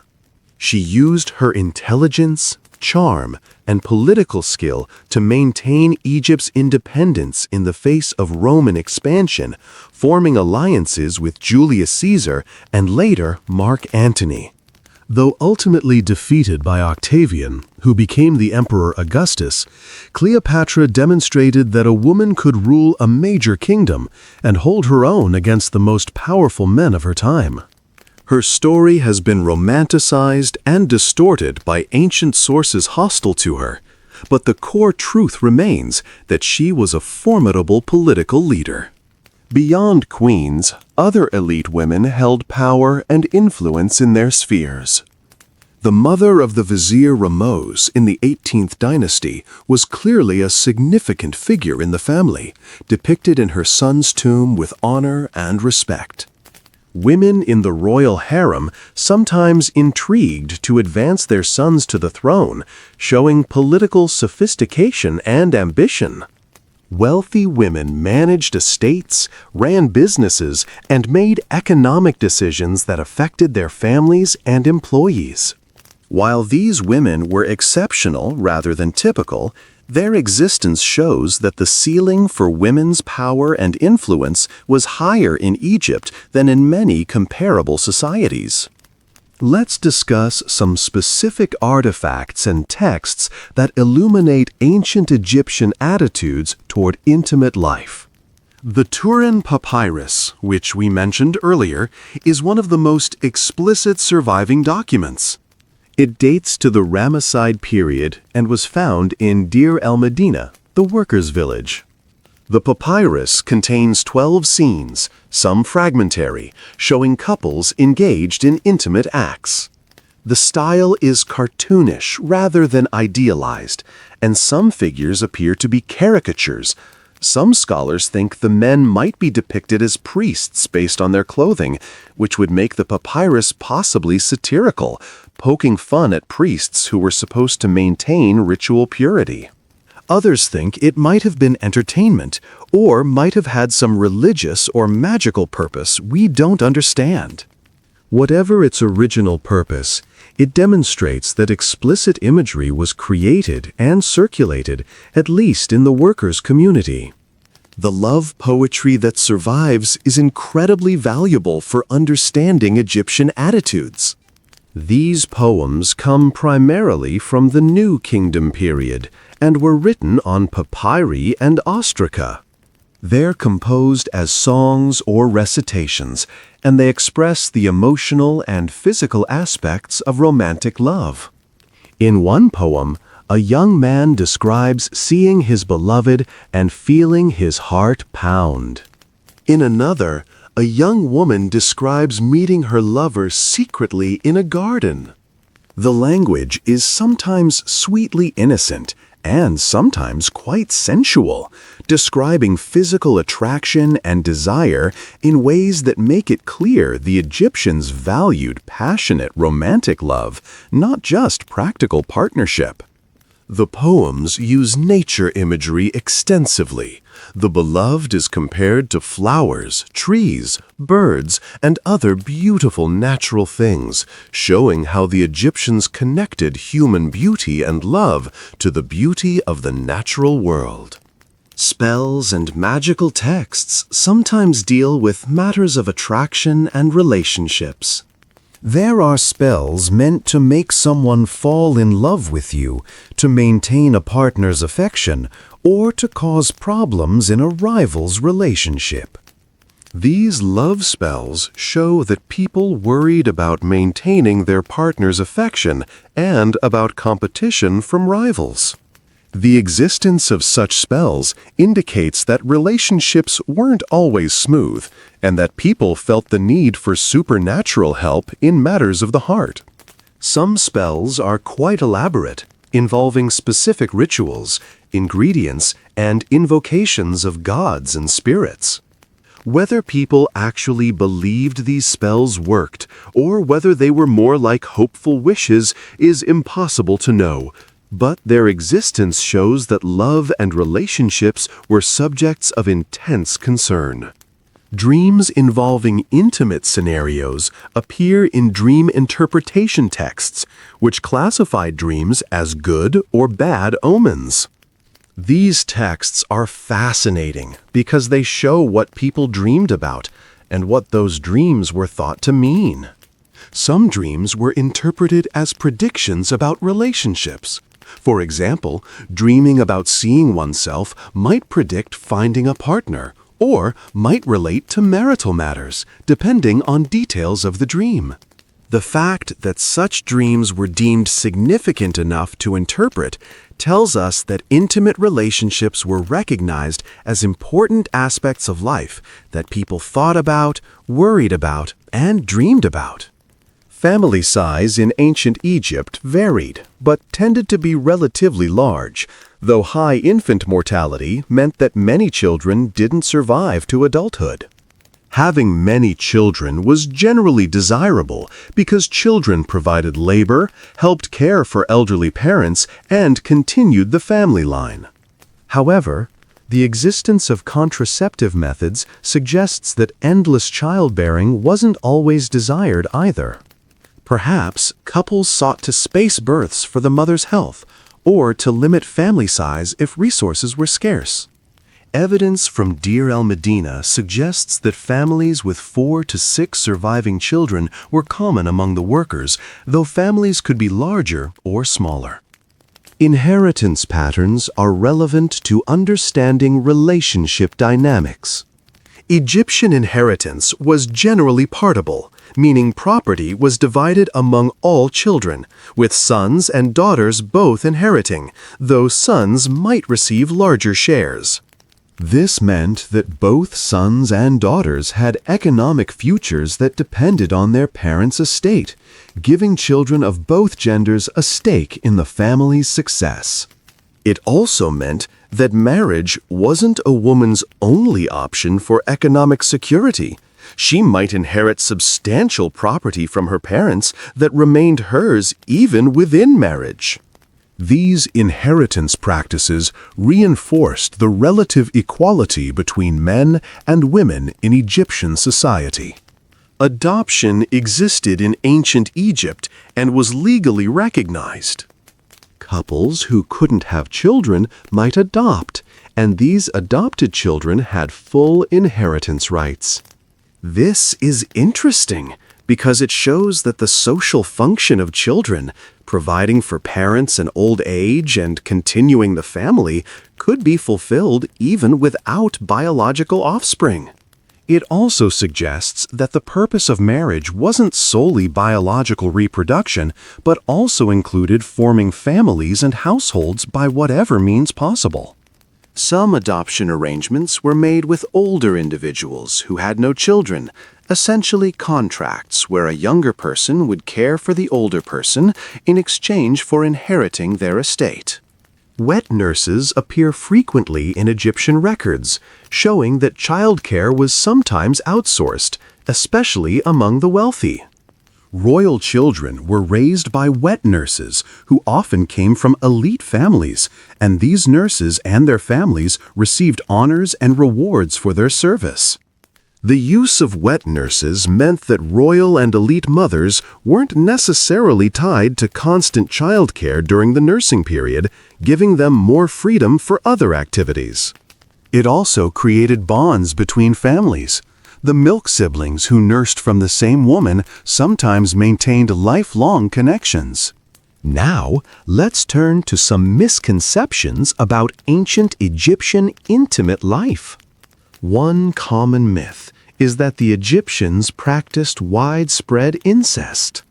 This belief stems from the fact that pharaohs sometimes married their sisters or half-sisters. However, this practice was largely limited to royalty and had religious and political motivations. The pharaoh was considered a living god, and marrying within the divine family maintained the purity of the royal bloodline. Among common people, brother-sister marriage was not practiced. In fact, wisdom literature specifically warns against various inappropriate relationships. When ancient Egyptians used the terms brother and sister in love poetry and sometimes in marriage documents, these were terms of endearment, not literal family relationships, which caused confusion for early scholars trying to interpret these texts. Another misconception is that ancient Egypt was a kind of free love paradise with no moral boundaries. While the Egyptians were indeed more open about physical matters than some later cultures, they still had moral codes and social expectations. Adultery was wrong. Hurting or humiliating one's spouse was condemned, and maintaining harmony in the household was strongly emphasized. The difference wasn't that Egyptians had no morals, but that their morals focused on practical outcomes, loyalty, responsibility, treating partners well, rather than on viewing physical intimacy itself as inherently problematic. They separated the act itself, which was natural and necessary, from moral questions about when, with whom, and under what circumstances it was appropriate. Some people imagine ancient Egypt as deeply prudish and repressed, similar to Victorian England, but this wasn't the case either. The Egyptians weren't embarrassed by bodies or basic biological functions. They were practical people, living in a harsh environment where survival required pragmatism. They documented medical conditions plainly. They discussed bodily functions when necessary for medical or practical purposes, and they didn't cloak everything in euphemism and shame. This matter-of-fact attitude coexisted with having moral standards and social expectations about behavior. Being frank about how bodies work doesn't mean having no rules about how people should treat each other. The role of religion in Egyptian intimate life wasn't about declaring physical relations sinful, but rather about channeling these powerful forces appropriately. The gods themselves had intimate relationships in mythology, and these divine relationships were seen as sacred and powerful, not shameful. The creation myth, involving Atum, specifically involved an act of self-generation, which temple texts describe in explicit terms. Priests might need to maintain ritual purity and abstain before performing ceremonies, but this was about separating the sacred and the everyday, not about declaring intimate relations inherently impure. It was similar to how priests bathed and wore special clothing for rituals. The body had to be prepared for the sacred space, but that didn't make everyday bodily states evil. Prostitution probably existed in ancient Egypt, though direct evidence is limited and interpreting the evidence is complicated. Some scholars have interpreted certain texts and titles as referring to women who provided intimate services for payment, but others dispute these interpretations. What we can say is that if such arrangements existed, they weren't openly celebrated or officially recognized, as they were in some other ancient cultures like Greece, where certain types of companions were an accepted part of society. The emphasis in Egyptian sources is overwhelmingly on marriage and legitimate partnerships, suggesting these were the valued and recognized forms of relationship. Dancing girls and entertainers appear in Egyptian art, sometimes performing at banquets wearing minimal clothing. These entertainers were hired to perform at parties and celebrations, and their performances might include provocative movements and revealing costumes. However, whether their role extended beyond entertainment is unclear from the evidence. Some scholars assume it did, while others caution against making assumptions based on modern stereotypes about entertainers. What's clear is that entertainment, music, and dance were important parts of Egyptian social life, and people enjoyed parties with food, drink, music, and dancing as forms of recreation and celebration. Alcohol played a significant role in Egyptian social life, and drunkenness at parties was not uncommon. Tomb paintings show banquets where servants circulate with wine, and some scenes show guests who have clearly overindulged. Wine and beer were consumed daily, though beer was more common among working people, while wine was a luxury enjoyed primarily by the wealthy. Getting drunk at festivals and celebrations was apparently acceptable, though excessive drinking that interfered with one's responsibilities was criticized in wisdom literature. The disinhibiting effects of alcohol likely influenced behavior at parties, creating an atmosphere where flirtation and romantic connections might develop more easily. Gender relations in ancient Egypt weren't perfect by modern standards, but they were remarkably progressive for their time. Women couldn't become pharaoh under normal circumstances, with very rare exceptions like Hatshepsut and possibly Nefertiti. Most high political and religious offices were held by men. In marriage, the husband was considered the head of the household, and male children were generally preferred over female children for inheritance purposes, though daughters did inherit. However, within these patriarchal structures, women maintained significant rights and autonomy. They weren't legally their husband's property. They controlled their own assets, they could testify in court, and they had avenues for redress if mistreated. This created a balance where men had formal authority, but women had real power and agency. The concept of romantic love was definitely present in ancient Egypt, as the love poetry makes abundantly clear. People didn't just marry for practical reasons, though practical considerations certainly mattered. They also married for emotional connection, companionship, and physical attraction. The ideal marriage combined practical partnership with emotional and physical compatibility. When these elements came together, a marriage could be deeply satisfying. When they didn't, as the existence of divorce shows, couples could separate and try again with new partners. This recognition that marriages needed multiple dimensions to succeed shows sophisticated understanding of human relationships.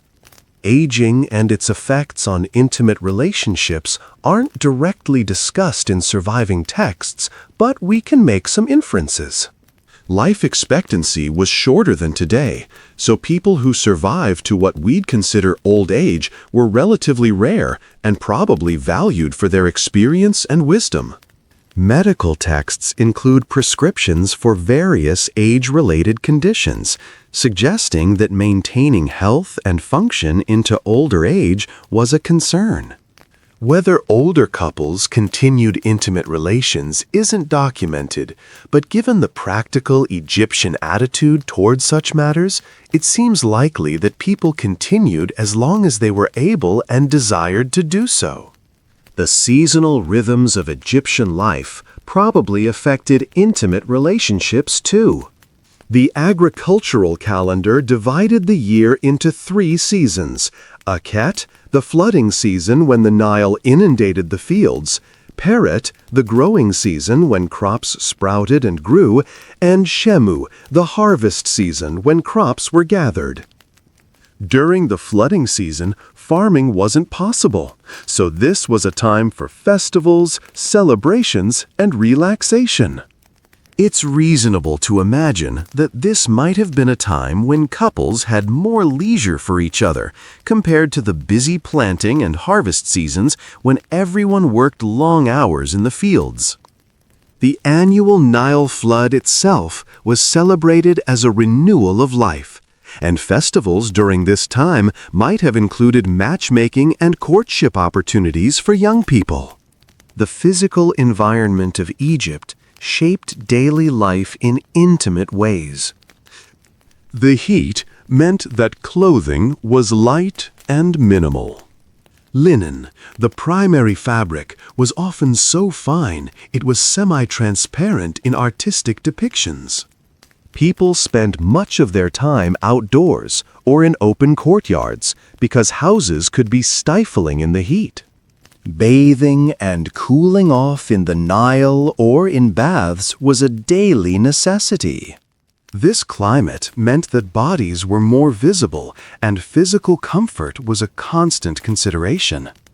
Couples lying together at night might have appreciated each other's presence as much for companionship as for physical warmth.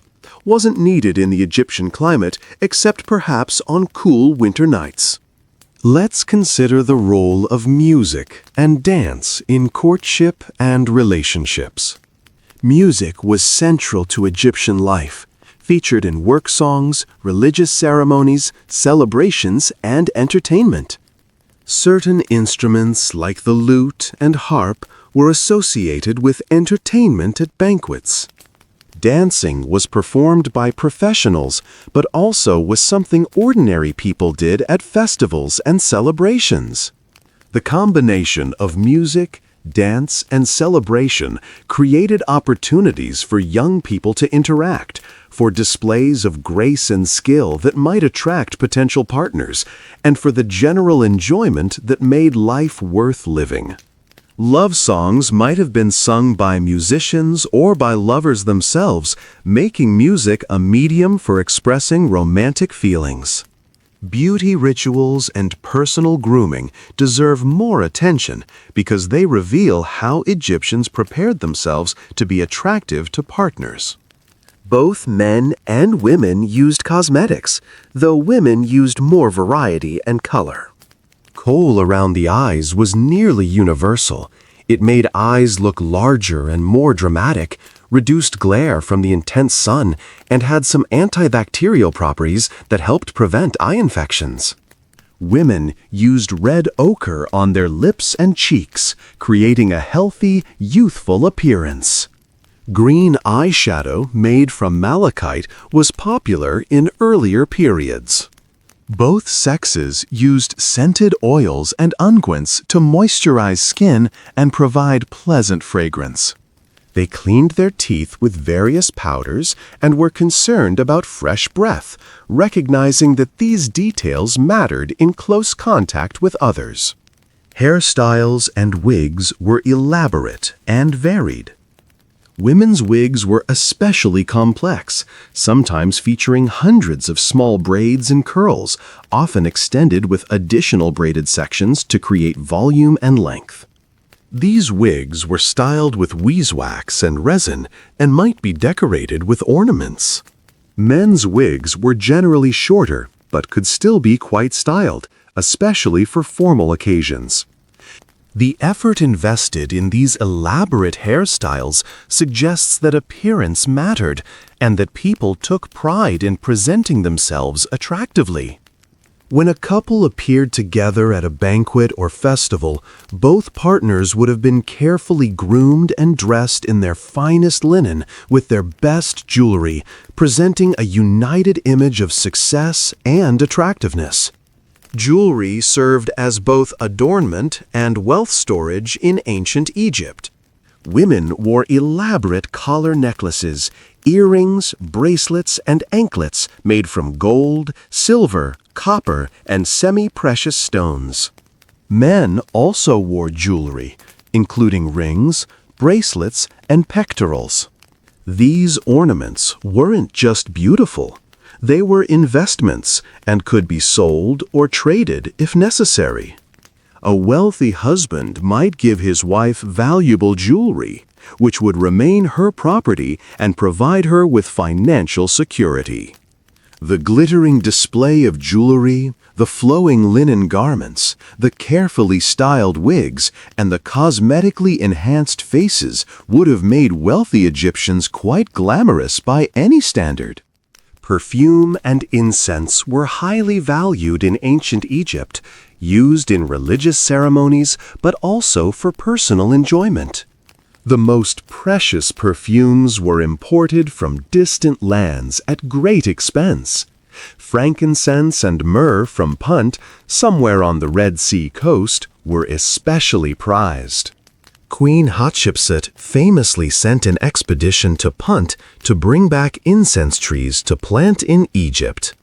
Perfume was made by soaking fragrant flowers, herbs, and resins in oil, creating scented unguents that were applied to the body and hair.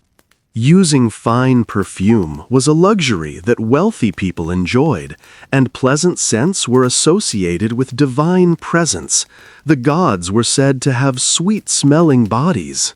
Sharing perfume with a partner or anointing each other would have been an intimate act, combining sensory pleasure with personal connection. Now, let's talk about something that often gets overlooked: the emotional dimensions of Egyptian relationships beyond the physical. The love poetry expresses genuine emotional vulnerability and longing. In one poem, a young person describes being lovesick, unable to eat or concentrate on work, consumed with thoughts of their beloved. In another, someone describes the joy of simply being near their loved one, hearing their voice, seeing their smile. These emotions are universal and timeless.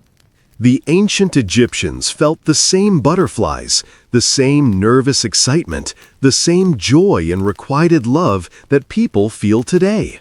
Their physical expressions of love took place within this emotional context of genuine feeling and connection.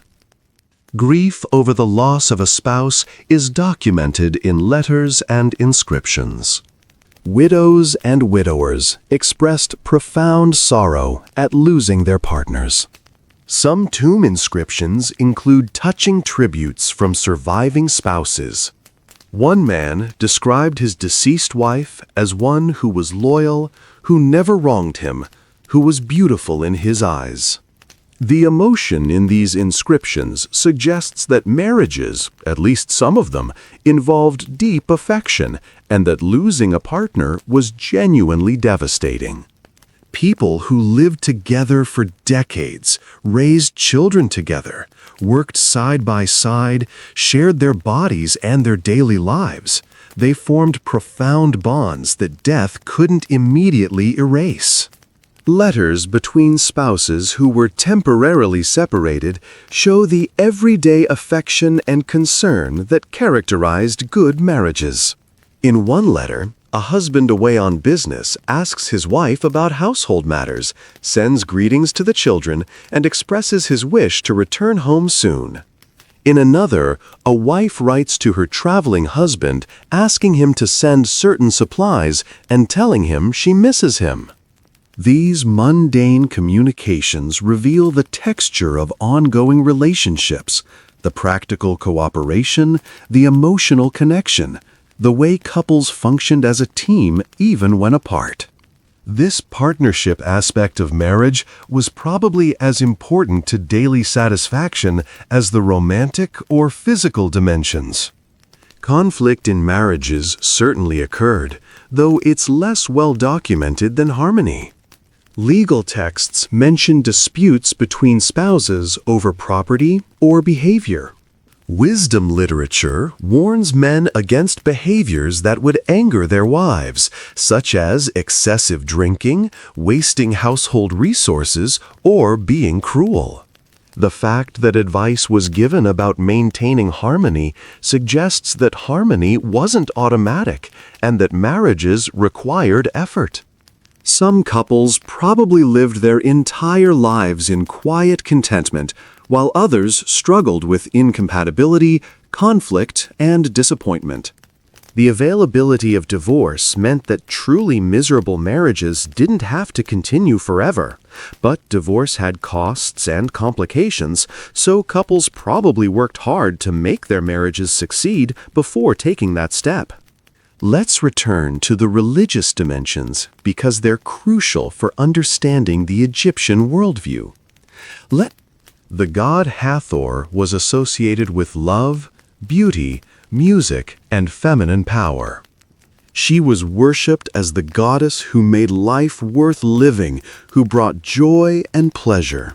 Festivals of Hathor involved music, dancing, and celebration, and they were joyous occasions.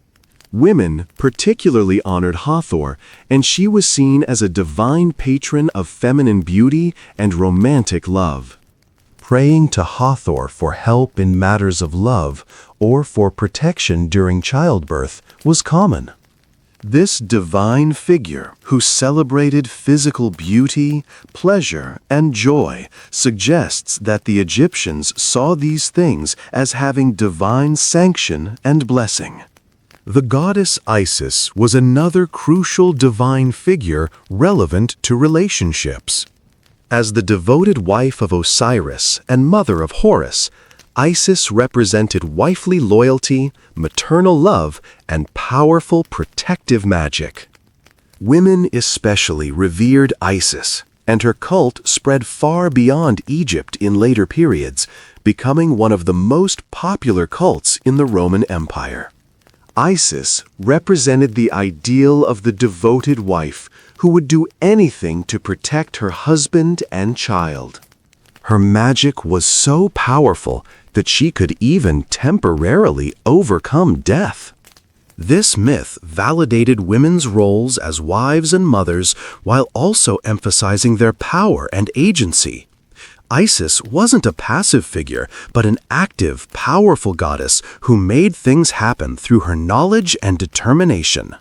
Temple rituals sometimes included symbolic marriages between gods, enacted by priests and priestesses.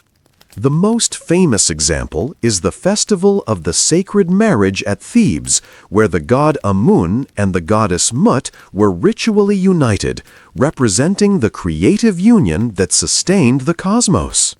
These ritual enactments showed that divine creative power operated through pairing and union, not through solitary male authority.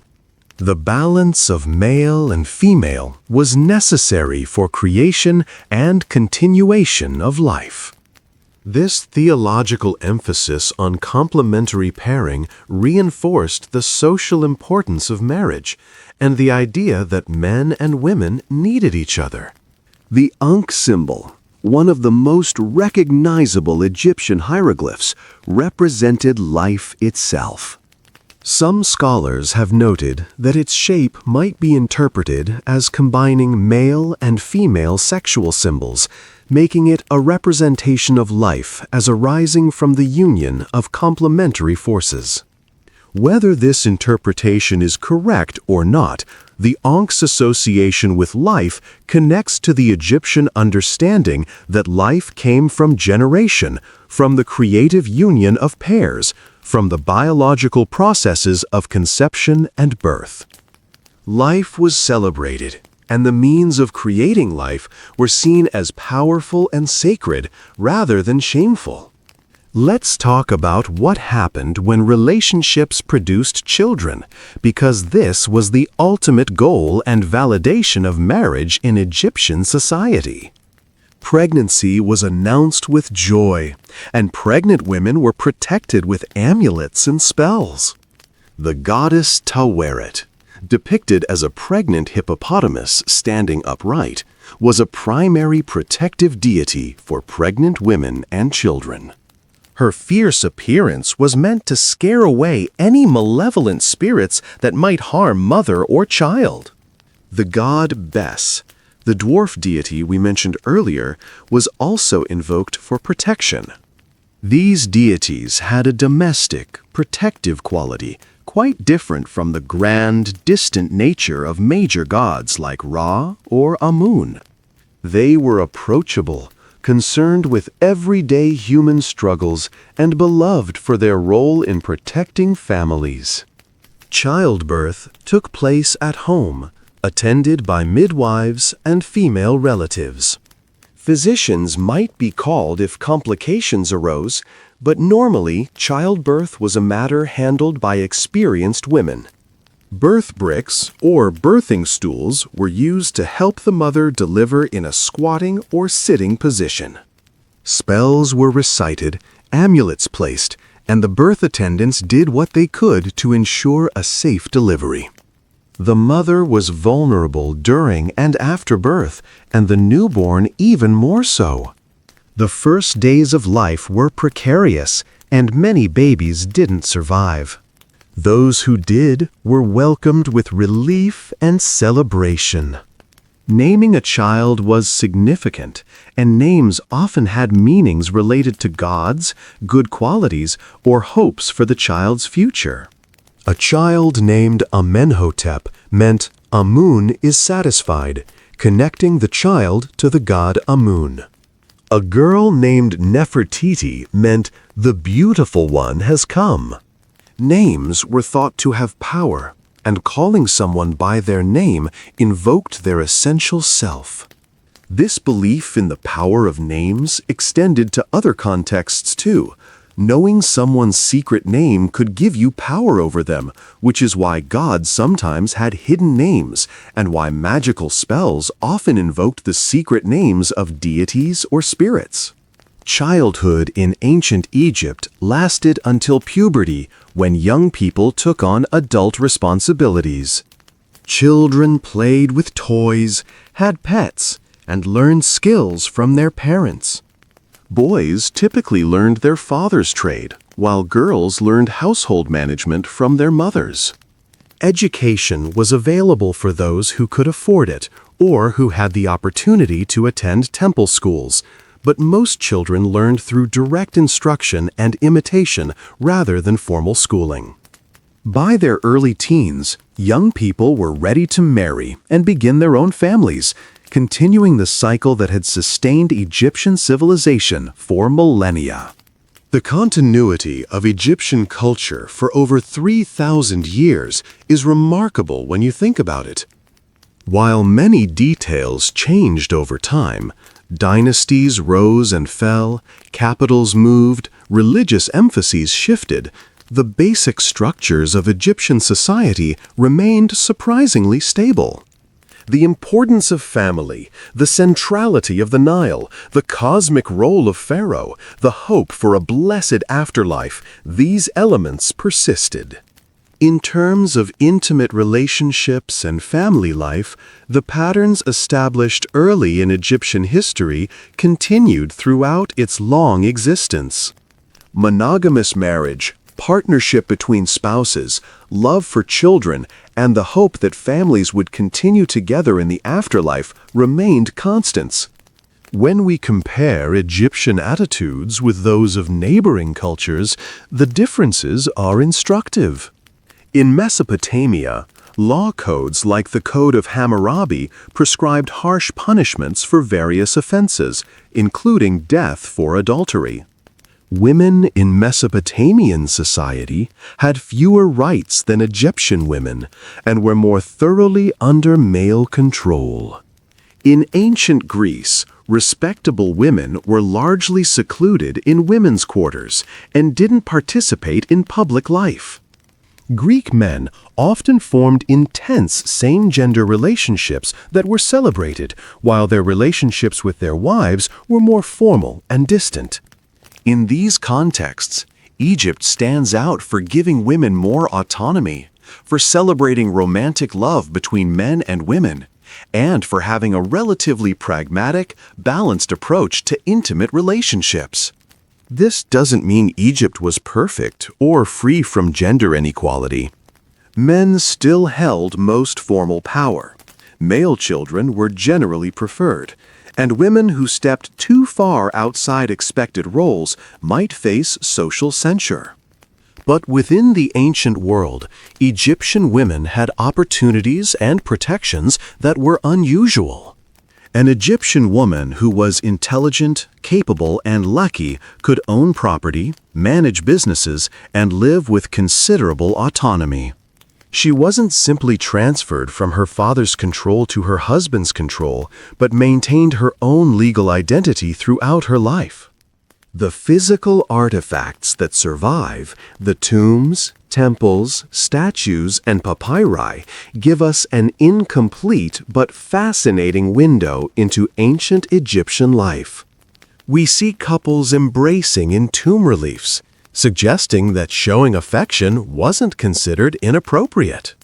We read love poems expressing desire and longing, showing that passion was celebrated.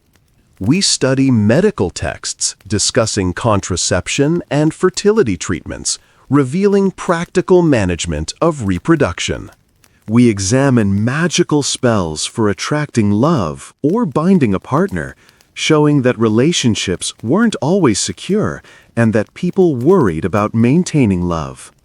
We translate moral instructions about treating one's spouse well, indicating that maintaining harmony required conscious effort. All these sources together create a picture of a society that was realistic about human nature, practical about managing relationships, and relatively comfortable with physical intimacy as a natural part of human life. The archaeological evidence from sites like Deir el-Medina is particularly valuable because it gives us insight into ordinary people rather than just the elite. Deir el-Medina was the village where the skilled workers who built the royal tombs in the Valley of the Kings lived. Because the village was relatively isolated and the workers were important enough that their community was maintained by the state, we have abundant documentation of their lives. Thousands of ostraca, limestone flakes, or pottery shards used for casual writing have been found there, recording everything from official work records to personal letters, shopping lists, legal disputes, and even love poetry. From these documents, we learn about the daily concerns of ordinary working people. We see evidence of divorce, remarriage, property disputes between spouses, and children from multiple marriages. We see workers writing to absent spouses, expressing affection, and asking about household matters. We see women conducting business, buying and selling property, and managing their own affairs. we also see the less pleasant side: domestic disputes, accusations of theft or adultery, and conflicts between neighbors. This full picture of community life shows us that ancient Egyptians dealt with the same range of human situations we do. Some marriages were happy, others troubled. Some people were honest and kind, others caused problems. The tomb paintings from Deir el-Medina show the workers and their families in the afterlife they hoped for, enjoying banquets with abundant food and drink, being attended by servants, appearing forever young and beautiful. Some tombs show intimate scenes of couples together, reflecting the hope that marriages would continue in the afterlife. The quality of these tomb decorations varies depending on the wealth and skill of the family, but even modest tombs show care and artistry, reflecting how important it was to prepare properly for eternity. The material culture of ancient Egypt also tells us about daily life and relationships.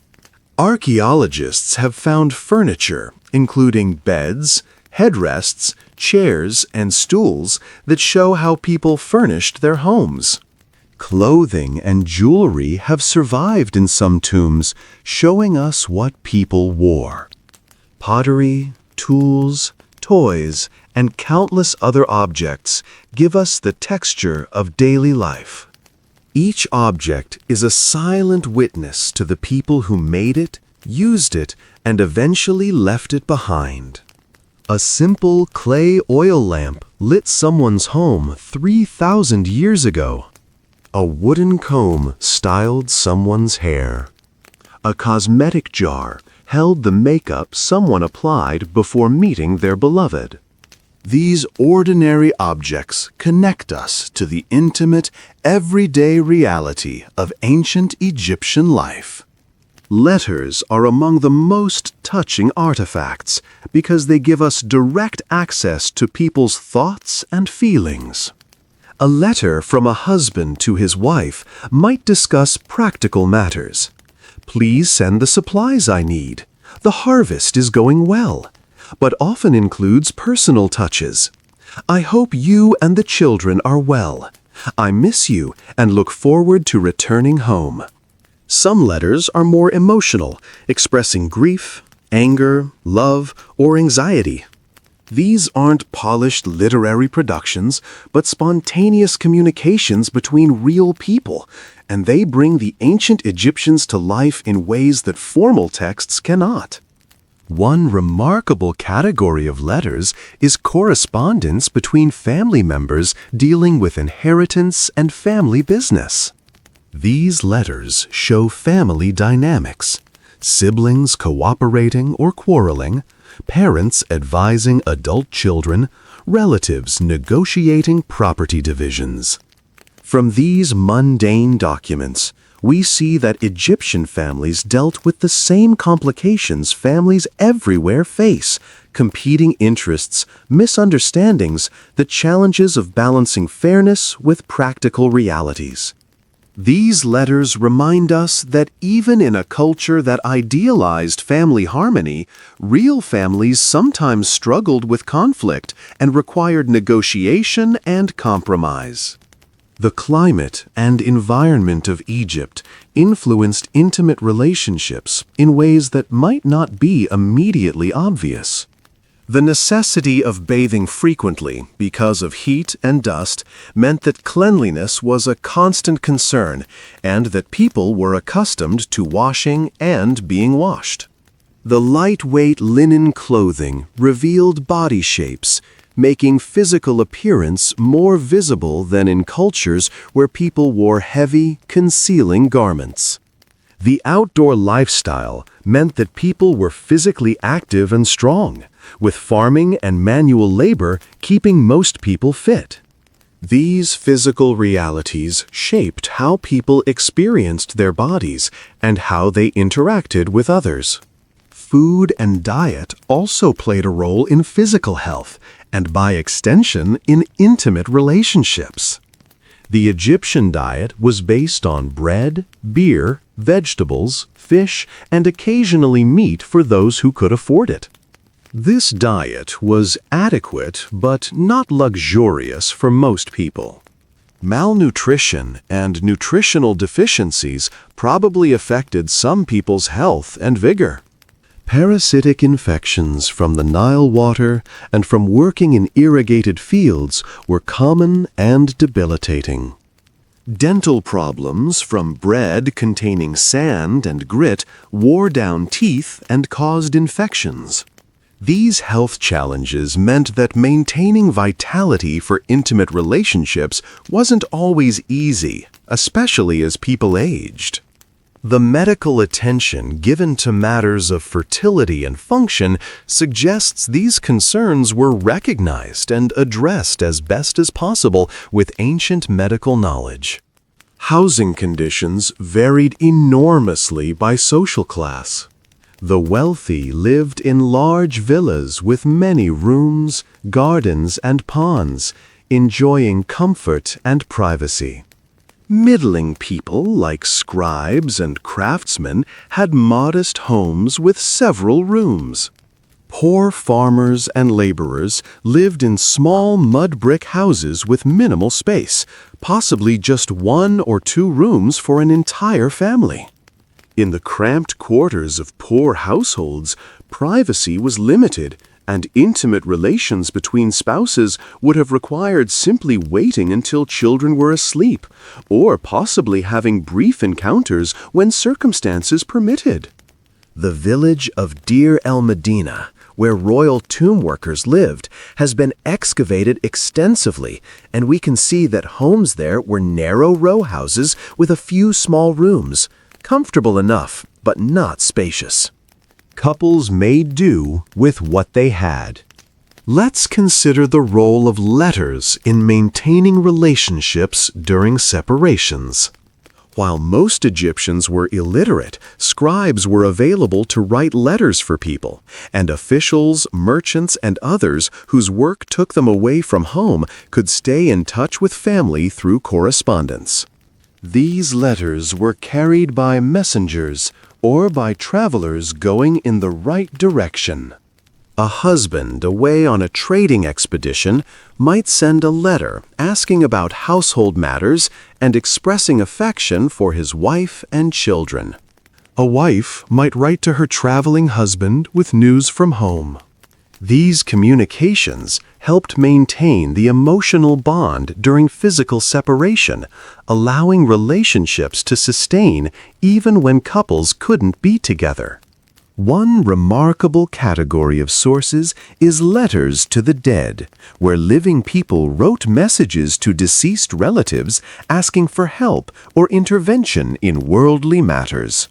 Some of these letters mention relationship troubles. A widow might write to her dead husband complaining that she's being mistreated by his family or asking him to intervene from the afterlife to help her find a new husband. These letters reveal beliefs about the dead remaining concerned with the living and being able to influence events.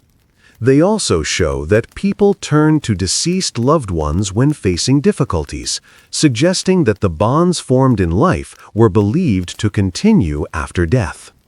Religious festivals provided opportunities for community gathering, celebration, and socializing that were important for maintaining social bonds and for young people to meet potential partners. The beautiful Feast of the Valley, celebrated in Thebes, involved people visiting the tombs of deceased relatives, having feasts at the tomb, and celebrating with the dead. The Opet festival involved elaborate processions and celebrations lasting for days. Local festivals honored particular deities and included music, dancing, feasting, and general merriment. These festivals broke up the routine of daily work and created spaces for joy, connection, and community bonding. Young people at festivals could see and be seen, could dance and socialize, and could potentially meet partners with the tacit approval of the community. Dream interpretation texts, as we mentioned, sometimes dealt with dreams involving relationships or intimate situations. These texts classified dreams as either positive or negative omens and suggested what various dream symbols might predict.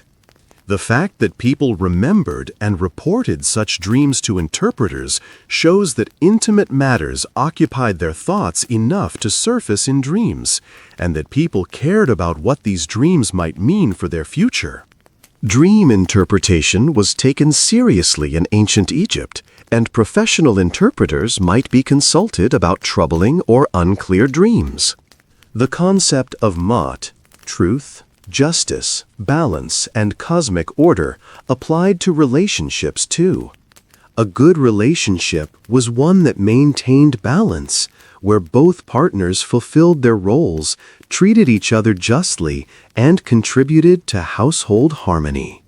Disrupting this balance through cruelty, neglect, or infidelity was a violation of Ma'at and brought disorder to the household and potentially to one's afterlife judgment. When a person died and their heart was weighed against the feather of Ma'at in the hall of judgment, their treatment of their spouse and family would have been among the many factors determining whether they had lived a righteous life. This meant that relationship ethics had cosmic significance, not just earthly consequences. Curses and protective spells related to relationships appear in the magical corpus. These might be intended to protect a relationship from interference by rivals or malevolent forces, or conversely, to disrupt a rival's relationship or bind someone to you against their will. Magic in ancient Egypt wasn't separate from religion or daily life, but was integrated into both, providing practical tools for managing life's uncertainties. The extensive use of magic in matters of love and relationships shows how important these matters were and how anxious people felt about the stability of their intimate lives. Love magic could be commissioned from professional magicians or performed by individuals using spells and rituals passed down through informal channels. The economic dimensions of relationships were significant and openly acknowledged. Marriage created an economic partnership where both spouses contributed. The husband typically provided the home and was responsible for major economic production, whether farming, crafting, trading, or practicing a profession. The wife managed the household, raised children, and might engage in supplementary economic activities like weaving or small-scale trading. The household functioned as an economic unit, pooling resources and working toward common goals. This economic interdependence gave both partners a stake in the marriage succeeding and meant that divorce had real economic consequences for both parties, not just for the wife. Widows faced particular challenges in ancient Egypt because they lost their primary economic partner. A widow with grown children might be supported by them, fulfilling the expectation that children care for aging parents. A widow with young children faced a harder situation and might quickly remarry for economic security. A wealthy widow with property and means could manage independently, and some widows successfully ran businesses or estates after their husbands died. The existence of contracts where older widows essentially adopted younger men who would care for them in exchange for inheriting their property shows that creative solutions were found for the problem of how to survive as a widow without relatives to provide support. Slavery existed in ancient Egypt, though it was less central to the economy than in some ancient societies. Slaves were often prisoners of war or people sold into slavery due to debt. They performed domestic service, agricultural labor, or worked in workshops. Slaves could marry and have families, though their children were born into slavery. Some slaves were eventually freed and integrated into Egyptian society. The intimate lives of slaves are poorly documented, but presumably they formed relationships and families as much as their circumstances permitted, finding whatever happiness they could within the constraints of their unfree status. Masters might interfere in slaves' intimate lives or even coerce slaves, and slaves had little recourse against mistreatment. The intersection of power and intimate relationships is evident in cases involving pharaohs and the elite. A pharaoh might marry a foreign princess for diplomatic reasons, without any pretense of romantic love. These were purely political arrangements meant to cement alliances. However, pharaohs also maintained harems of wives and concubines, and presumably some of these relationships involved affection, or at least preference. The most favored wife, the great royal wife, had special status and might wield considerable influence. Queens like Nefertiti and Nefertari were depicted as beloved companions of their husbands, not merely political accessories, suggesting that even royal marriages could involve genuine affection. Power dynamics within elite marriages were complex. A strong-willed queen could exert significant influence, especially if she had her husband's affection and the intelligence to navigate court politics. However, she could also be set aside if she fell out of favor or if political circumstances changed. The famous case of Akhenaten and Nefertiti shows both possibilities. Nefertiti was depicted as nearly co-ruler with her husband during much of his reign, but she disappears from records in his later years, and scholars debate whether she died, fell from favor, or possibly ruled under another name. The precarious position of even powerful women reminds us that gender hierarchy was real, even if Egyptian women had more opportunities than women in many other ancient cultures. Let's talk about aging and what it meant for relationships. In a society where life expectancy averaged 35 to 40 years, people who survived into their 50s or beyond were elders, respected for having survived so long. Medical issues associated with aging, joint problems, tooth loss, digestive issues, declining vision, would have affected quality of life and perhaps intimate relationships too. However, wisdom literature emphasized respecting and caring for elderly parents, suggesting that old age was honored rather than scorned. An elderly couple who had survived decades together, raised children and perhaps grandchildren, and accumulated a lifetime of shared experiences would have had a deep bond based on shared history, even if physical passion had diminished. Throughout this long exploration of ancient Egyptian intimate life, certain themes keep emerging. The Egyptians were practical and realistic about human nature. They recognized that people felt desire, that relationships required effort, that conflicts arose, and that not all marriages succeeded. They recognized that people felt desire, that relationships required effort, that conflicts arose, and that not all marriages succeeded. At the same time, they valued love, partnership, loyalty, and family.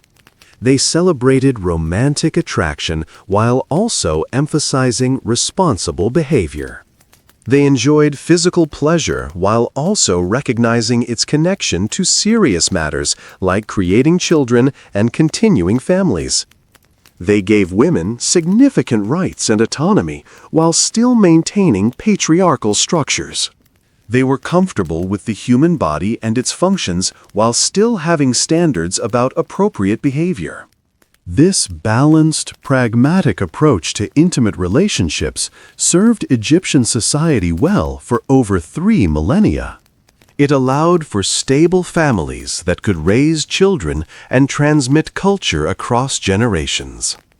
It provided flexibility for divorce and remarriage when relationships failed. It recognized women as partners with agency rather than as property. It celebrated love and pleasure as life-affirming forces. It integrated intimate relationships into religious worldview without declaring them sinful. And it produced some of the most beautiful love poetry ever written, capturing the universal human experience of falling in love, longing for the beloved, and finding joy in physical and emotional connection with another person. When we study ancient Egypt, we're often drawn to the spectacular monuments, the pyramids, temples, and golden treasures from royal tombs. But perhaps equally important are the small, intimate glimpses we get into ordinary life. The love poem scratched on a pottery shard. The tomb painting showing a couple holding hands. The medical prescription for contraception. The letter from a husband to his wife. These fragments reveal the human dimension of this ancient civilization, reminding us that underneath all the grandeur and mystery, ancient Egyptians were people who lived, loved, raised families, and faced the same fundamental human challenges we face today. The ancient Egyptians' attitudes toward intimate relationships offer us a valuable perspective. The ancient Egyptians' attitudes toward intimate relationships offer us a valuable perspective. We see that there's no single correct way for a culture to approach these matters. The Egyptians' relative openness and pragmatism worked for them, creating a stable society that flourished for millennia.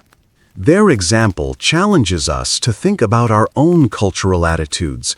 Where do they come from? What purposes do they serve? And might other approaches be equally valid? The Egyptians remind us that physical intimacy doesn't have to be wrapped in shame to be meaningful, that women don't have to be powerless to have stable families, and that frank discussion of bodily matters isn't incompatible with having moral standards and social order. As we close this long journey through ancient Egyptian intimate life, we should acknowledge the limitations of our knowledge. We're looking back across more than 3,000 years, interpreting fragmentary evidence from a culture very different from our own. Much has been lost. Papyri decayed. Tombs were robbed. Knowledge was forgotten. What survives is a small fraction of what once existed, and it's biased toward wealthy, literate people who could afford tombs and could have scribes write for them. The intimate lives of poor farmers, laborers, and slaves are largely invisible to us because they left few records. We do our best to reconstruct their experiences from the limited evidence available, but we must remain humble about how much we really know. Still, what we can see is fascinating and valuable. The ancient Egyptians faced the universal human challenges of finding partners, maintaining relationships, raising children, and creating meaningful lives in the face of mortality. They developed cultural practices and beliefs that helped them navigate these challenges. Their solutions weren't perfect, but they worked well enough to sustain one of history's greatest civilizations for over 3,000 years. Their frankness about physical matters, their celebration of romantic love, their relative respect for women's autonomy, and their integration of intimate relationships into a broader cosmic framework all offer insights that remain relevant today. The artifacts and texts left by ancient Egyptians allow us to glimpse into bedrooms and gardens where lovers met thousands of years ago. We can read their love poems and feel the same flutter of excitement they felt.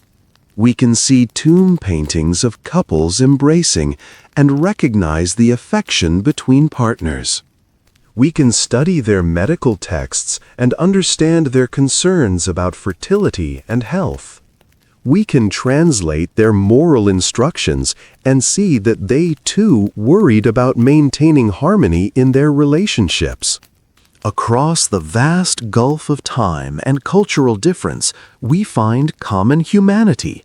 The ancient Egyptians loved and desired, bonded and separated, raised families and grew old just as we do.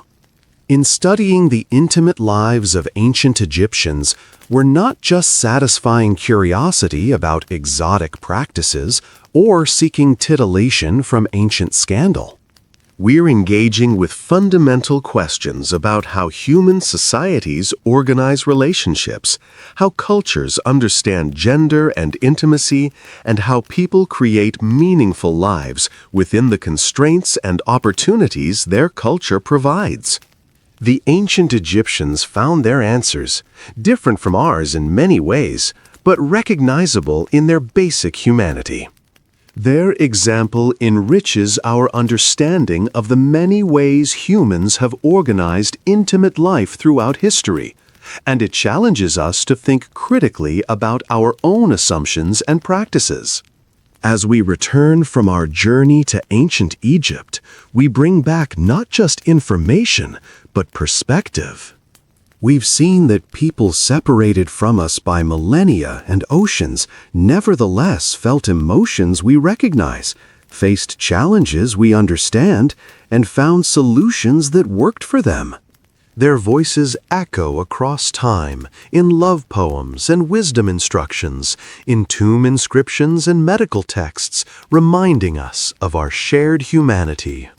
The couples who embraced in those tomb paintings, the young lovers who exchanged poems, the mothers who protected their children with amulets, the widows who grieved lost husbands, they're all gone now, dust beneath the sand. But they lived, they loved, they mattered to each other. And in studying their lives, we honor their memory and learn something about ourselves. Thanks for watching this video. We've traveled together through 3,000 years of history, exploring one of the most fundamental aspects of human life in one of history's greatest civilizations.